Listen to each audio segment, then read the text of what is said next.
ചെയ്യണല്ലേ? Yes, sir. Yes, sir. Start it.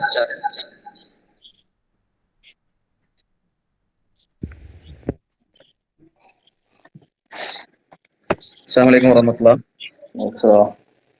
Alhamdulillah. Salatu wassalamu ala rasulillah wa ala alihi wa sahbihi ajma'in. ബഹുമാനപ്പെട്ട ജാമിയ ദിവ്യ അറബി college principal doctor Muhammad Ali Ansari, നമ്മുടെ ഇന്നത്തെ session lead ചെയ്യുന്ന Kerala university department of Arabic assistant professor doctor Tajuddin sir, doctor Waseel sir, ഈ സെഷനിലേക്ക് join ചെയ്തിരിക്കുന്ന മറ്റു സ്റ്റുഡൻസ്, ഫാക്കൽറ്റീസ്, എല്ലാവരെയും ഒക്ടോബർ 8-9 തീയതിയിൽ നടക്കുന്ന 2-day ഇന്റർനാഷണൽ സെമിനാറുമായി ബന്ധപ്പെട്ട് നമ്മൾ നടത്തുന്ന abstract writing made simple, turning research into readable gems എന്ന ഈ ഫ്രീ വർക്ക്ഷോപ്പിലേക്ക് സ്വാഗതം ചെയ്യുകയാണ്. നമുക്ക് ടൈം അധികം നീട്ടിക്കൊണ്ടു പോകേണ്ടതില്ല. നമ്മുടെ ഈ സെഷനിൽ നമ്മുടെ ഗസ്റ്റ് ആയിട്ടുള്ളത് നമ്മുടെ ശരിയ college principal doctor Muhammad Ali അൻസാരിയാണ്. അദ്ദേഹത്തെ വളരെ ആദരപൂർവ്വം ക്ഷണിക്കുന്നു.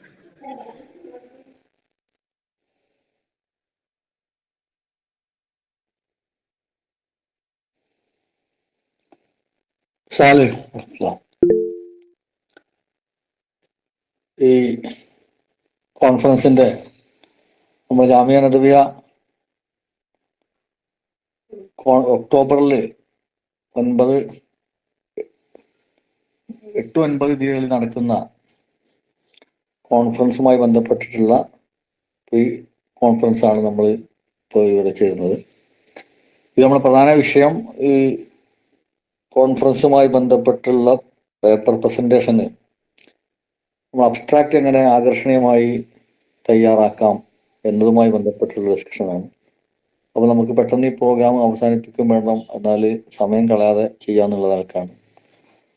ഇപ്പൊ ഇത് നമ്മൾ നേരിട്ട് വിഷയത്തിലേക്ക് കടക്കാം. ബഷീർ സാർ ഇതിലുണ്ടോ? നമ്മളെ മഞ്ചേരി മദീനത്തുൽ പ്രിൻസിപ്പൽ. ഹലോ, ഇല്ലെങ്കിൽ എത്തിയിട്ടില്ല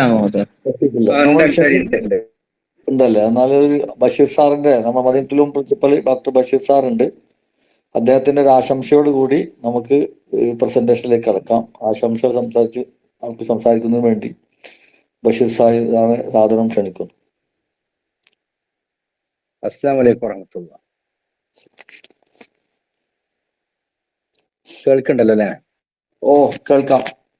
ഓഡിയബിൾ ആണ്. ബഹുമാനമുള്ള സഹോദരന്മാരെ, എടവണ്ണ ജാമിയ നദവിയെയും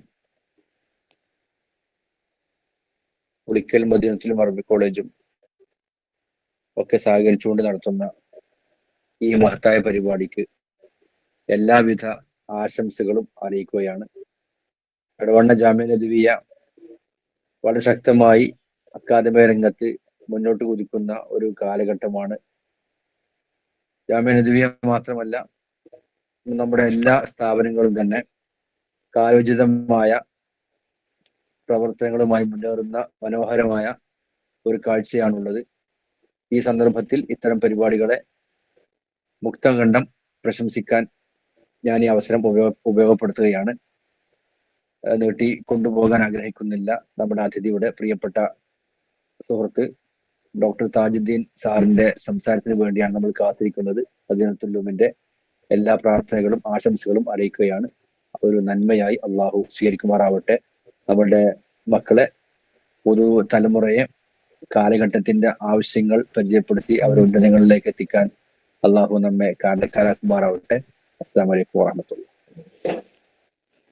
വലൈക്കും സ്സലാം വറഹ്മത്തുള്ളാഹി. സുല്ലമിലെ പ്രിൻസിപ്പൽ ഉണ്ടോ? അസർ സാർ ഇതിൽ കേറിയണോ? ഇല്ല സാർ, സാറ് ഉണ്ടാവില്ല എന്ന് പറഞ്ഞു. ഉണ്ടാവില്ല എന്ന് പറഞ്ഞു. മുജീബ് സാർ ഇല്ല അല്ലെ? നമുക്ക് വിഷയത്തിലേക്ക് കടക്കാം അല്ലെ? അതെ സാർ. നമ്മളെ കോൺഫറൻസുമായി ബന്ധപ്പെട്ടിട്ടുള്ള ഇന്റർനാഷണൽ കോൺഫറൻസുമായി ബന്ധപ്പെട്ടിട്ടുള്ള നമ്മുടെ സുല്ലമിലെ വഹാബ് സാർ ഉണ്ട്. ഡോക്ടർ വഹാബ് സാർ ഉണ്ട്. വഹാബ് സാറുടെയും ചെറിയൊരു ആശംസയ്ക്ക് ശേഷം നമുക്ക് പ്രസന്റേഷനിലേക്ക് കടക്കാം. ഡോക്ടർ വഹാബ് സാർ ഒരു 2 മിനിറ്റ് ആശംസ. audible. Okay. Yes, yes. بسم الله الرحمن الرحيم الحمد لله رب العالمين والصلاة والسلام على أشرف الأنبياء والمرسلين وعلى آله وصحبه أجمعين أما بعد. Respected organizers, distinguished scholars, participants of the Department of Arabic, I am delighted to extend a warm greetings to this pre-workshop on abstract writing made simple. We are truly honored by the presence of our distinguished resource person, Dr. Tajuddin A, Assistant Professor, Department of Arabic, University of Kerala. His expertise and insights will surely enrich today's session and guide young researchers in transforming their ideas into clear and impactful writing. I also take this opportunity to congratulate the organizers and collaborators of this event, Jamia Nuduri Edavanna, Muslim Arabic College, and Madinatul Ulum Arabic College, for bringing together such a meaningful academic initiative. May this workshop inspire all of us to contribute more effectively to the world of research and higher education. Thank you. Hello. Okay sir. Wahab സാറിന്റെ ആശംസ അവസാനിച്ചിട്ടുണ്ട്. എല്ലാവിധ നന്ദിയും പ്രകടിപ്പിക്കുകയാണ്. നമ്മൾ ഈ സെഷനിലേക്ക് നേരിട്ട് കിടക്കാണ്. കേൾക്കുന്നില്ല കേട്ടോ, ഒരു സെക്കൻഡ്. ഹലോ താജുദ്ദീൻ സാറേ, സാറിന്റെ സംസാരം ഓഡിയബിൾ ആണ്, ഇങ്ങോട്ട് കേൾക്കുന്നുണ്ട്. കേൾക്കാമല്ലോ അല്ലേ? കേൾക്കുന്നുണ്ട്. അങ്ങോട്ട് പറയുന്നത് കേൾക്കുന്നുണ്ടോ? സാറ് പറയുന്നത് സാറിന് കേൾക്കാൻ പറ്റുന്നില്ലോ? കേൾക്കാം സാർ. അപ്പോൾ നമ്മുടെ ഈ പ്രോഗ്രാമുമായി ബന്ധപ്പെട്ട് നമ്മൾ സംഘടിപ്പിക്കുന്ന ഒരു പ്രീ കോൺഫറൻസ് ആണിത്. ഇതിൽ അക്കാഡമിക് റൈറ്റിംഗ് എങ്ങനെ നമ്മളതിന് അബ്സ്ട്രാക്ട് ആകർഷകമായി തയ്യാറാക്കാം എന്നുള്ള വിഷയത്തെ അധികരിച്ചാണ് സാറ് സംസാരിക്കുന്നത്. താജുദ്ദീൻ സാർ ഇതിൽ അവഗാഹമുള്ള വളരെ വിദഗ്ധനായ ഒരു ഫാക്കൽറ്റിയാണ്, നമുക്ക് റിസർച്ച് പേഴ്സണെ നമുക്ക് ഇന്ന് കിട്ടിയിട്ടുള്ളത്. അദ്ദേഹം ഈ പലപ്പോഴും ഓപ്പൺ ഡിഫൻസിനും അതുപോലെ PhD തീസിസും ഒക്കെ വാല്യൂ ചെയ്യുന്ന വളരെ പ്രഗത്ഭനായ ഒരു ഫാക്കൽറ്റിയാണ്. അദ്ദേഹത്തിൽ കിട്ടിയതിൽ നമ്മളുടെ സന്തോഷം പ്രത്യേകിച്ച് നമ്മൾ അറിയിക്കുകയാണ്. അദ്ദേഹത്തിൽ പങ്കെടുക്കാൻ തയ്യാറായതിലുള്ള കടപ്പാടും നന്ദിയും കൂട്ടത്തിൽ അറിയിക്കുകയാണ്. ഈ വിഷയത്തിൽ പ്രസന്റ് ചെയ്യുന്നതിന് വേണ്ടി വളരെ ആദരപൂർവ്വം താജുദ്ദീൻ സാറെ ക്ഷണിക്കുന്നു. അസ്സലാമു അലൈക്കും വറഹ്മത്തുള്ളാഹി വബറകാതുഹു. അൽഹംദുലില്ലാഹ് അസ്സലാത്തു വസ്സലാമു അലാ അഷ്റഫി റസൂലില്ലാഹി വഅലൈഹി കുല്ലും വസ്സഹാബത്തി അജ്മഈൻ അമ്മാ ബഅദ്. അഊദു ബില്ലാഹി മിനശ് ശൈത്വാനിർ റജീം. ബിസ്മില്ലാഹിർ റഹ്മാനിർ റഹീം. സൗണ്ട് ക്ലിയർ അല്ലേ സർ? സാർ ഓഡിയബിൾ ആണ് സർ, ക്ലിയർ ആണ്, വളരെ ക്ലിയർ ആണ്. ഓക്കെ. അതുപോലെ ഇത് മാറുന്നുണ്ടല്ലോ, ഈ പവർ പോയിന്റ് മാറുന്നുണ്ടല്ലോ? ക്ലിയർ ആണ് സർ. ഓക്കെ, കണ്ടിന്യൂ ചെയ്തോ സർ. പ്രിയമുള്ള വിദ്യാർത്ഥിനി സുഹൃത്തുക്കളെ, അതുപോലെ വന്ദ്യരായ അധ്യാപകർ, സഹപ്രവർത്തകർ, നമ്മളിന്ന് കൈകാര്യം ചെയ്യുന്നത് നമുക്കെങ്ങനെ നല്ലൊരു റിസർച്ച് ആർട്ടിക്കിളിൻ്റെ അബ്സ്ട്രാക്ട് തയ്യാറാക്കാം എന്നുള്ളതാണ്.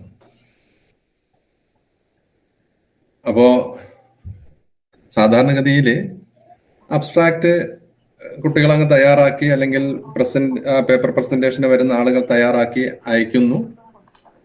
അത് സെമിനാർ ഓർഗനൈസേഴ്സ് അത് പരിഗണിക്കുന്നു, അത് നോക്കിയിട്ട് പിന്നെ അതിൽ നല്ലത് നോക്കി പ്രസന്റ് ചെയ്യാൻ വേണ്ടിയിട്ട് അവരെ വിളിക്കുന്നു. ഈ ഒരു സംഗതി മാത്രമാണ് സാധാരണഗതിയിൽ നടക്കാറുള്ളത്. എന്നാൽ ഈ ജാമിയ നദിബിയ എടവണ്ണ അവിടുത്തെ അധ്യാപകർ ഇത്തരത്തിൽ അബ്സ്ട്രാക്ട് എങ്ങനെ എഴുതണം എന്ന വിഷയം തന്നെ, അത് സോഷ്യൽ സയൻസിന് പ്രത്യേകം, സയൻസിന് സെപ്പറേറ്റ്, അറബിക് ലാംഗ്വേജിന് സെപ്പറേറ്റ്, ഇങ്ങനെ ഒരു പരിപാടി നടത്താൻ തീരുമാനിച്ചത് തന്നെ ആ കുട്ടികളോടുള്ള, അല്ലെങ്കിൽ ഇതിൽ പങ്കെടുക്കുന്ന ആളുകളോടുള്ള അവരുടെ ഏറ്റവും വലിയ താല്പര്യം, അതായത് നമ്മൾ ചെയ്യുന്ന സബ്ജക്റ്റ് അല്ലെങ്കിൽ നമ്മൾ ഏറ്റെടുത്തിരിക്കുന്ന ഈ ഒരു ദൗത്യം അത് മോശമാവരുത് എന്ന ചിന്തയാണ് കുട്ടികൾക്ക് ഈ വിഷയം കൂടുതൽ അവരെ മനസ്സിലാക്കിയെടുക്കണം എന്ന ചിന്തയാണ് അവരെ ഇത്തരത്തിൽ പ്രീ വർക്ക്ഷോപ്പിന് പ്രോത്സാഹിപ്പിച്ചത്, പ്രേരിപ്പിച്ചത് എന്ന് ഞാൻ മനസ്സിലാക്കുന്നു. ഈ എടുത്ത ഒരു ഉദ്യമം വളരെ മഹത്തായ ഉദ്യമമാണ്. പ്രിയപ്പെട്ട വിദ്യാർത്ഥിനികളെല്ലാം ഈ ഒരു അവസരം വളരെ നന്നായിട്ട് ഉപയോഗപ്പെടുത്തണം എന്ന് ഞാൻ ആദ്യമേ ആമുഖമായി പറയുകയാണ്. കൈഫ നക്തുബു മുലഖസൽ ബഹസ് ഫി സൂറത്തിൻ ജദ്ദാബത്തിൻ എന്നാണ് ഞാൻ അതിനൊരു ടൈറ്റിൽ കൊടുത്തത്. നമുക്ക് ഈ ഒരു പേപ്പറിനകത്ത് പറയാൻ ഉദ്ദേശിക്കുന്നത് എന്താണ് ഒരു അബ്സ്ട്രാക്റ്റ്, മാ ഹുവ മുലഖസുൽ ബഹസ്. ആ അബ്സ്ട്രാക്റ്റിനകത്ത് എന്തെല്ലാം സംഗതികൾ വരണം. മാ ഹിയ അൽ അവാമിലുർ റഈസിയ ലി മുലഖസിൽ ബഹസ്. അടുത്തത് കൈഫ നുഇദ്ദു മുലഖസൽ ബഹസ് അൽ ജയ്യിദ്. സ്കോളേഴ്സിനിടയിൽ, പണ്ഡിതന്മാർക്കിടയിൽ ഈ ഒരു വാചകം, പ്രത്യേകിച്ച് യൂറോപ്പിലും അമേരിക്ക ഉൾപ്പെടെയുള്ള രാഷ്ട്രങ്ങളിലും ഒക്കെ ഈ ഒരു സെന്റൻസ് അല്ലെങ്കിൽ ഈ രണ്ട് വാക്കുകൾ വളരെ പ്രബലമാണ്. Publish or perish. എഴുതൂ, അതിലൂടെ നിങ്ങൾ ശാശ്വതരാകൂ എന്നാണ് പറയുന്നത്. നമുക്കറിയാം, ഈ എന്തെങ്കിലും ചോദിക്കുന്ന സമയത്ത് ആരെങ്കിലും ഒക്കെ ഒന്ന് പ്രതികരിക്കണേ. ഫാത്തിമ എസ് ആണ് എനിക്ക് തോന്നുന്നത് ഹാൻഡ് റൈസ് ചെയ്തിരിക്കുന്ന ഒരാൾ. അപ്പൊ ഫാത്തിമയോട് തന്നെ ചോദിക്കാം. ഫാത്തിമയുടെ ഉപ്പയുടെ പേരെന്ന് പറയോ, വാപ്പയുടെ പേര്?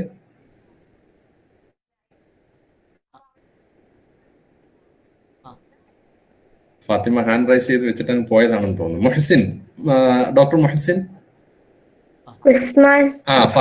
ഫാത്തിമയുടെ ഉപ്പയുടെ പേര് പറയോ? ഉസ്മാൻ. ഓക്കെ, അവരുടെ ഉപ്പയുടെ പേര് പറയോ? അവരുടെ ഉപ്പയുടെ പേര് മുഹമ്മദ്. ഓക്കെ, അവരുടെ ഉപ്പയുടെ പേര്? ഇബ്രാഹിം. അവരുടെ ഉപ്പയുടെ പേര് അറിയില്ല. ഓക്കെ, നോക്കൂ, അതായത് ഏകദേശം ഇപ്പൊ ഈ പറഞ്ഞ ഇബ്രാഹിം എന്ന് പറയുന്ന ഈ വ്യക്തി ഒരു 150 വർഷം അല്ലെങ്കിൽ 160 വർഷം മുന്നേ ജീവിച്ച ആളാണ്.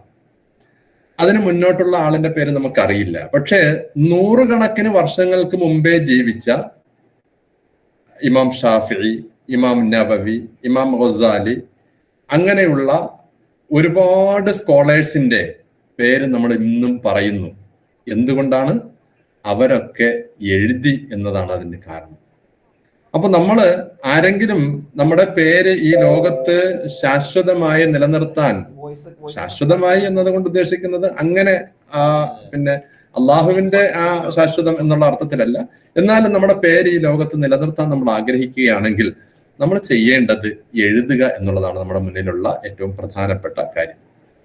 അതുപോലെ തന്നെ നമുക്ക് അക്കാദമിക് രംഗത്ത് നമ്മൾ വളരെയധികം തിളങ്ങണമെങ്കിൽ നമ്മൾ എഴുതിയിരിക്കണം. പ്രത്യേകിച്ച് അറബി പഠിക്കുന്ന വിദ്യാർത്ഥികൾക്ക് അവരുടെ മുന്നിൽ വരുന്ന ഒരുപാട് സ്കോപ്പുകളുണ്ട്. ആ സ്കോപ്പുകൾ നമുക്ക് ഉപയോഗപ്പെടുത്തിയെടുക്കാൻ, അത് സ്കോളർഷിപ്പ് എന്നുള്ള നിലയിലാവട്ടെ, ജോലി എന്നുള്ള നിലയിലാവട്ടെ, അങ്ങനെ വിവിധങ്ങളായ മേഖലയിലേക്ക് കടന്നു പോകുന്ന സമയത്ത് നമ്മുടെ കയ്യിൽ ആർട്ടിക്കിളുകൾ, പ്രബന്ധങ്ങൾ, തിസീസുകൾ, ഡിസർട്ടേഷൻസ് നമ്മുടെ കയ്യിൽ ഉണ്ടാവണം. അപ്പോ അതിനു വേണ്ടിയിട്ടാണ് നമ്മൾ എഴുതുന്നത്. അപ്പൊ പബ്ലിഷ് ഓർ പെരിഷ്, ഒന്നുകിൽ നീ എഴുതൂ, ഇല്ലെങ്കിൽ നശിച്ചു പൊയ്ക്കോളൂ എന്ന് പറയുന്ന ഈ ഒരു വാചകം വളരെയധികം പ്രസിദ്ധമായി സ്കോളേഴ്സിനിടയിൽ പറയുന്ന ഒരു വാചകമാണ്. Publish or perish. ഉൻഷുറു ഔ ഇസ്തഹ്ലകു എന്ന് വേണമെങ്കിൽ നമുക്ക് അറബിയിൽ പറയാം. അതിനെ ഞാൻ നമ്മുടെ അക്കാദമിക് രംഗത്തേക്ക് കണക്ട് ചെയ്തുകൊണ്ട് പറയാൻ ആഗ്രഹിക്കുന്നത് ഇമ്മൻ നഷർ, ഒന്നുകിൽ നീ പബ്ലിഷ് ചെയ്ത് നീ അതിലൂടെ ഒരു ജോലിയിലേക്ക് കടന്നെത്തൂ, അല്ലെങ്കിൽ നീ നല്ലൊരു ഭാവിയിലേക്ക് കടന്നു വരൂ. ഔ ഫഖ്ദുൽ വലീഫ, അതല്ല നിന്റെ ജോലി, നിനക്ക് കിട്ടാൻ അർഹതയുള്ള ജോലിയെ നീ നഷ്ടപ്പെടുത്തി കളഞ്ഞോളൂ എന്നാണ് ഞാൻ പറയാൻ ആഗ്രഹിക്കുന്നത്. ആ പബ്ലിഷ് ഓർ പെരിഷ് എന്നുള്ളതിന് നമ്മുടെ അക്കാദമിക് രംഗവുമായിട്ട് കണക്ട് ചെയ്തിട്ട്.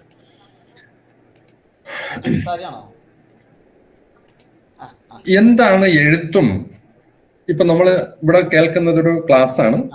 അപ്പൊ അതിനകത്ത് നടക്കുന്ന ടോക്കാണ്. ആ എഴുത്താണ് നമ്മൾ എന്ത് ചെയ്യുന്നത്, ആർട്ടിക്കിളുകളായിട്ട് നമ്മുടെ ജേണലുകളിലും അതുപോലെ സെമിനാറുകളിലും ഒക്കെ നമ്മൾ അവതരിപ്പിക്കുന്നത്. തമ്മിലുള്ള വ്യത്യാസം, ടോക്ക് അത് സൗണ്ടാണ്, എന്നാൽ റൈറ്റ് അത് കേൾക്കാനാണ് കഴിയുന്നത്. ഇനി പലതരത്തിലുള്ള ഡിവൈസുകൾ ഇവിടെ കണ്ടുപിടിക്കപ്പെടുമെന്നാണ് പറയുന്നത്, അല്ലെങ്കിൽ ഓൾറെഡി അതിന്റെ ആമുഖമായിട്ടുള്ള കണ്ടുപിടുത്തങ്ങളൊക്കെ നടന്നു കഴിഞ്ഞു. ബഹുമാനപ്പെട്ട ആദം നബി അലൈഹി സ്വലാത്തു വസ്സലാം മുതൽ ഇങ്ങോട്ടുള്ള പ്രവാചകന്മാരെ, അതായത് ആദം നബി പറഞ്ഞത് പൂർവ്വകാല മനുഷ്യന്മാരുടെ ഒക്കെ സൗണ്ട് വേർതിരിച്ചെടുക്കാൻ പറ്റുന്ന ഉപകരണങ്ങൾ കണ്ടുപിടിക്കപ്പെടുമെന്ന് പറയുന്നു. ഓക്കെ, അത് കണ്ടുപിടിക്കുമ്പോൾ കണ്ടുപിടിക്കട്ടെ. എന്നാൽ പോലും ടോക്ക് നമ്മൾ സംസാരിക്കുന്നതോടുകൂടി അത് കഴിഞ്ഞു പോവുകയാണ്. എന്നാൽ റൈറ്റിംഗ് എന്ന് പറയുന്നത് അത് കാണുന്നതും അത് ഇവിടെ നിലനിൽക്കുന്നതുമായ ഒരു സംഗതിയാണ്. അതാണ് അവ രണ്ടിൽ തമ്മിലുള്ള ജസ്റ്റ് ഒരു താരതമ്യം. അപ്പോ എഴുതു അനശ്വരരാകൂ എന്ന് നമുക്ക് ഇതിനെപ്പറ്റി പബ്ലിഷ് ഓർ പെരിഷ് എന്നുള്ളതിനെ കുറിച്ച് പറയാം. ഉക്തുബു വഹ്ലുദു. ഈ ലോകത്ത് അറിവുകൾ രണ്ട് വിധമായിട്ടുണ്ട്, രണ്ട് വിധം അറിവുകളുണ്ട്. അതായത് അറിവുകളെ പലതരത്തിലുള്ള ക്ലാസിഫിക്കേഷൻ ഉണ്ട്. ഇപ്പൊ നമ്മൾ തന്നെ നടത്തിയ സെമിനാറിനെ കുറിച്ച് നോക്കുകയാണെങ്കിൽ social science separate, science separate, പിന്നെ ലാംഗ്വേജ് സെപ്പറേറ്റ്. അപ്പൊ അതൊക്കെ അറിവുകളാണ്. ഞാൻ പറയാൻ ഉദ്ദേശിക്കുന്നത്, നമ്മുടെ സാധാരണഗതിയിലുള്ള അറിവിനെ നമുക്ക് രണ്ട് രീതിയിലായിട്ട് തരംതിരിക്കാൻ പറ്റും. ഒന്ന് സാമാന്യ അറിവും മറ്റൊന്ന് സവിശേഷ അറിവും. അതിന്റെ ഉദാഹരണം പറയുമ്പോൾ മനസ്സിലാവും.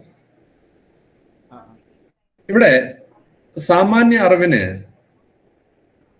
അറിവ് കിട്ടുന്നത് അത് ജനറൽ ആയിട്ടുള്ള മിനൽ ഖുബറത്തിൽ ആദിയ, ജനറൽ ആയിട്ടുള്ള നമ്മുടെ അനുഭവങ്ങളിൽ നിന്ന്, പൊതുവായിട്ടുള്ള നമ്മുടെ അനുഭവങ്ങളിൽ നിന്ന് കിട്ടുന്നതാണ്. വയസ്സായ ആളുകൾ പറയാറുണ്ട്, കുട്ടികൾ ഉറക്കത്തിൽ നിന്ന് ചാടി അങ്ങ് എഴുന്നേൽക്കുന്ന സമയത്ത് പറയും, മക്കളെ അങ്ങനെ എഴുന്നേൽക്കരുത്, അൽ ഖിയാമുൽ മുഫാജിഉ ബഅദൽ ഇസ്തിഖാൽ മിനൻ നൗമി ഖത്തർ എന്ന് പറയും. അങ്ങനെ ഉറക്കത്തിൽ നിന്ന് പെട്ടെന്ന് അങ്ങ് ചാടി എഴുന്നേൽക്കുന്നത് നല്ലതല്ല, അത് അപകടമാണ് എന്ന് പറയും. അവിടെ അവർ ആ പറയുന്ന കാര്യം നേരത്തെ മുതലേ തന്നെ അവരുടെ കുടുംബക്കാരിൽ നിന്ന്, അവരുടെ പൂർവികരായ ആളുകളിൽ നിന്ന് അവർ കേട്ട് വന്ന ഒരു സംഗതി പറയുന്നതാണ്. അവരുടെ സാധാരണ അറിവിൽ നിന്ന് അവർ പറയുന്നതാണ്. അതുകൊണ്ട് തന്നെ അൽ ഖിയാമുൽ മുഫാജിഉ ബഅദൽ ഇസ്തിഖാൽ മിനൻ നൗമി ഖത്തർ എന്ന് പറയുന്നത് സാധാ ലാംഗ്വേജിലാണ് നമ്മൾ എഴുതിയിരിക്കുന്നത്. അപ്പോ സാമാന്യ അറിവ് എഴുതി വെക്കാൻ വേണ്ടിയിട്ട് സാധാ ലാംഗ്വേജ് ഉപയോഗിച്ചാൽ മതി. അൽ മഅരിഫത്തുൽ ആമ്മ തുക്തബു ബിൽ ലുഗത്തിൽ ആമ്മ. എന്നാൽ ഇതേ കാര്യം തന്നെ ഉറക്കത്തിൽ നിന്ന് ചാടി എഴുന്നേക്കുന്നത്, പെട്ടെന്ന് അങ്ങ് ചാടി എഴുന്നേക്കുന്നത്, അതായത് എഴുന്നേറ്റ് ഒന്നുകിൽ ഉറക്കത്തിൽ നിന്ന് ഉണർന്നിട്ട് അവിടെ തന്നെ ഒരു 5 മിനിറ്റോളം 3, 4, 5 മിനിറ്റോളം നമ്മൾ അവിടെ ഒന്ന് ഉണർന്ന് ബോധത്തോടു കൂടി ഒന്ന് കിടന്നതിന് ശേഷം എഴുന്നേൽക്കുക.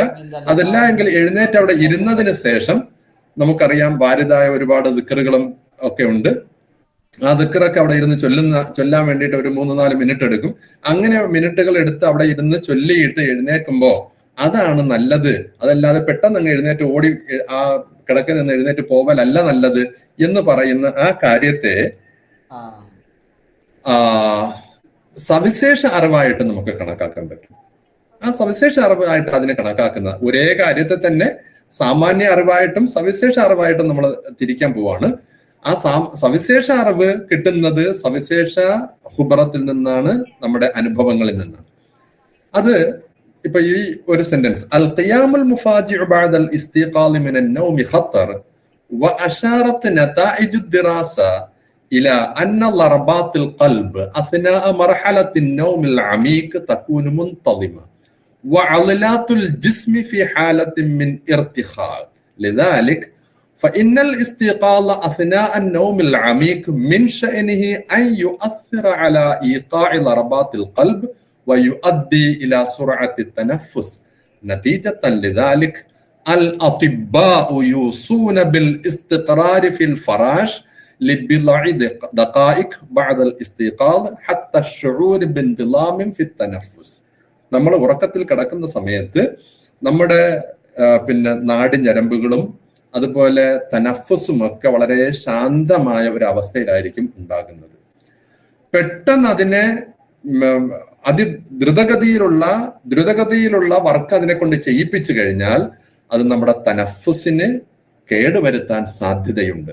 അതുകൊണ്ട് തന്നെ ഡോക്ടേഴ്സ് പറയുന്നത് ഉറക്കത്തിൽ നിന്ന് ഉണർന്നു കഴിഞ്ഞാൽ ഒന്ന് നമ്മുടെ തനഫുസും അലലാത്തുകളും ഒന്ന് സജീവമാകുന്നതിന് വേണ്ടിയിട്ട്, അതൊന്ന് അനങ്ങി ഒന്ന് റെഡിയാകുന്നതിന് വേണ്ടിയിട്ട് നമ്മൾ ഒരല്പം സാവകാശം കൊടുക്കണം.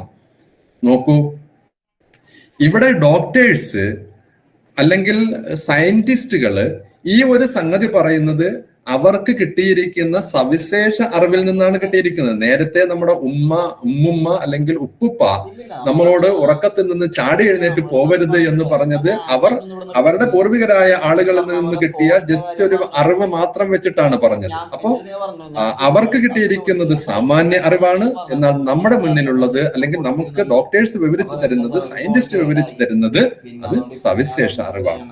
അതുകൊണ്ട് തന്നെ നേരത്തെ അൽ മഅരിഫത്തുൽ ആമ്മ തുക്തബു ബിൽ ലുഗത്തിൽ ആമ്മ എന്ന് പറഞ്ഞ സ്ഥലത്ത് ഇവിടെ നമ്മൾ നോക്കൂ, അൽ മഅരിഫത്തുൽ ഖാസ തുക്തബു ബിൽ ലുഗത്തിൽ ഖാസ ഔ അൽ മഅരിഫത്തുൽ ഖാസ തുക്തബു ബിൽ ലുഗത്തിൽ അക്കാദമിയ. ഇതാണ് വ്യത്യാസം. ഇത് നമുക്ക് ഏത് കാര്യത്തിൽ നമുക്ക് പറയാൻ പറ്റും. ഏത് കാര്യം എടുത്താലും അതിന്റെ സാമാന്യ രൂപവുമുണ്ട്, അതിന്റെ സവിശേഷ രൂപവും ഉണ്ടാവും. അപ്പൊ അതുകൊണ്ട് തന്നെ വിദ്യാർത്ഥികളായ അല്ലെങ്കിൽ റിസർച്ചേഴ്സ് ആയിട്ടുള്ള, നമ്മളിപ്പോ റിസർച്ച് ആർട്ടിക്കിൾ എഴുതാൻ തയ്യാറായിരിക്കുന്ന, അത് മനസ്സിൽ കരുതിയിരിക്കുന്ന നമ്മൾ ഓരോരുത്തരും റിസർച്ചേഴ്സ് ആണ്. നമ്മുടെ മുന്നില് നമ്മള് ഒരു കാര്യം അവതരിപ്പിക്കാൻ വേണ്ടി തയ്യാറെടുത്തിരിക്കുന്ന നമ്മുടെ മുന്നിലുള്ളത് നമ്മള് സവിശേഷ അറിവിന്റെ ഉടമകളും അത് സവിശേഷ രൂപത്തിൽ തന്നെ, അതായത് അക്കാദമിക് ലാംഗ്വേജിൽ തന്നെ എഴുതാൻ തയ്യാറായി ഇരിക്കുന്ന ആളുകളുമാണ്. അതുകൊണ്ട് തന്നെ സാമാന്യ രൂപത്തിലല്ല നമ്മൾ എഴുതേണ്ടത്, സാമാന്യ ഭാഷയിലല്ല നമ്മൾ എഴുതേണ്ടത്, സവിശേഷ ഭാഷയിലാണ് നമ്മൾ അത് എഴുതേണ്ടത്. മീൻസ് അക്കാദമിക് ഭാഷയിലാണ് അത് നമ്മൾ തയ്യാറാക്കേണ്ടത്, അവതരിപ്പിക്കേണ്ടത്. അൽ-ലുഗത്തുൽ അക്കാദമിയ تتشكل اللغة الأكاديمية عندما يستخدم اللغة للتعبير عن المعرفة المستنجدة من تجربة خاصة ولتوصيل تلك المعرفة إلى الناس منظمة ومرتبة فيجب أن تكون اللغة الأكاديمية منطقية. നോക്കൂ, നമുക്ക് കിട്ടിയിരിക്കുന്ന സവിശേഷ വിജ്ഞാനത്തെ നമ്മൾ ജനങ്ങളിലേക്ക് അല്ലെങ്കിൽ നമ്മുടെ കേൾവിക്കാരിലേക്ക്, നമ്മുടെ ശ്രോതാക്കളിലേക്ക്, നമ്മുടെ സഹപ്രവർത്തകരിലേക്ക്, സുഹൃത്തുക്കളിലേക്ക് നമ്മൾ അത് സന്നിവേശിപ്പിക്കാൻ പോവാണ്. അങ്ങനെ ചെയ്യുന്ന സമയത്ത് നമുക്ക് കിട്ടിയിരിക്കുന്ന ഈ സവിശേഷ അറിവിനെ കൃത്യമായ അടുക്കും ചിട്ടയോടും കൂടി ആയിരിക്കണം നമ്മൾ അവിടെ അവതരിപ്പിക്കേണ്ടത്. അതുകൊണ്ട് തന്നെ യജിബു അൻ തകൂന ലുഗത്തുൽ അക്കാദമിയ മന്തിഖിയ, അക്കാദമിക് ഭാഷ എന്ന് പറയുന്നത് ലോജിക്കലായിരിക്കണം, കൃത്യമായ അടുക്കും ചിട്ടയോടും കൂടി ആയിരിക്കണം. നമ്മൾ നേരത്തെ ആ ഉറക്കത്തിൽ നിന്ന് ചാടി എഴുന്നേൽക്കുന്നത് അപകടകരമാണ് എന്ന് പറഞ്ഞ സ്ഥലത്ത് ഓരോ ഘട്ടമായിട്ടാണ് നമ്മൾ അവസാനം ഏതിലേക്ക് എത്തിയത്, അവസാന പോയിന്റിലേക്ക് എത്തിയത്. തനഫുസിന് കേടുവരാതിരിക്കാൻ വേണ്ടിയിട്ടാണ്. അങ്ങനെ തനഫുസിന് കേടുവരുന്നത് എന്താണെന്നൊക്കെ ഉള്ളത് മുന്നേ പറഞ്ഞു കഴിഞ്ഞതിന് ശേഷമാണ് പറയുന്നത്. ആ തനഫുസിന് കേടുവരാതിരിക്കാൻ വേണ്ടിയിട്ടാണ് നമ്മൾ അങ്ങനെ ചാടി എഴുന്നേറ്റ് പോകരുത് എന്ന് പറയുന്നത്. ഇങ്ങനെ അടുക്കോടുകൂടിയാണ് പറയുന്നത്. അപ്പോ നമ്മൾ ഉപയോഗിക്കുന്ന അക്കാദമിക് ലാംഗ്വേജ് എന്ന് പറയുന്നത് മന്തിഖിയായിരിക്കണം. അപ്പോ അൽ ഹൈക്കലുൽ മന്തിഖി, ലോജിക്കൽ രൂപം എന്ന് പറയുന്നത് വാജിബിൻ ഫിൽ ലുഗത്തിൽ ആമിയ, സാമാന്യ ഭാഷയിൽ അത് നിർബന്ധമില്ല. എന്നാൽ അൽ ഹൈക്കലുൽ മന്തിഖി വാജിബുൻ ഫിൽ ലുഗത്തിൽ അക്കാദമി. ഇത് വളരെയധികം ശ്രദ്ധിക്കേണ്ട ഒരു കാര്യമാണ്. അൽ ഹൈക്കലുൽ മന്തിഖി ലിൽ ലുഗ, ഒരു നമ്മുടെ മറ്റൊരു ഉദാഹരണം കൂടി പറയാണ്. ഭാഷയിലുള്ള ഒരു ലോജിക്കൽ രൂപത്തിന് യജിബു അൻ യസ്തഖ്ദിമ സബബ ഫിൽ കലാമി മസലൻ. അപ്പോ ഒരു കാര്യം ലോജിക്കലായിട്ട് അവതരിപ്പിക്കുകയാണ് എന്ന് പറഞ്ഞാൽ അവൻ അതിന്റെ കാര്യകാരണ സഹിതം അവതരിപ്പിക്കുന്നു എന്നുള്ളതാണ്. നോക്കൂ, അൽ യൗമ തുംതിറുസ്സമ, ഇന്ന് ആകാശം മഴ പെയ്യിപ്പിക്കും, അല്ലെങ്കിൽ ഇന്ന് മഴ പെയ്യും എന്ന് പറഞ്ഞു. ഇവിടെ ഫലൈസ ഫീഹി ഇർതിബാത്തുൽ മതരി ബി അയ്യി ഷൈ, ആ മഴ പെയ്യും എന്ന് പറയുന്ന സംഗതിയെ അല്ലെങ്കിൽ മഴയെ ഒരു കാരണത്തോടും ബന്ധിപ്പിച്ചിട്ടല്ല പറഞ്ഞിരിക്കുന്നത്. അൽ യൗമ തുംതിറുസ്സമ. എന്നാൽ ഇൻകാന ഹുനാക സഹാബുൻ ഫിസ് സമാഇ ഫസൗഫ തുംതിറു. ചില പ്രദേശങ്ങളിലൊക്കെ ഉള്ള പിന്നെ അവരുടെ നാട്ടിലെ ആളുകൾ ഇങ്ങനെ പറയുന്നതാണ്. കിഴക്ക്, ഞാൻ കിഴക്ക് എന്ന് പറയുന്നത് ചില പ്രദേശത്ത് കിഴക്ക്, ചില പ്രദേശത്ത് അത് ചിലപ്പോൾ തെക്ക് അല്ലെങ്കിൽ വടക്ക് എന്നൊക്കെ ആയിരിക്കും പറയുന്നത്.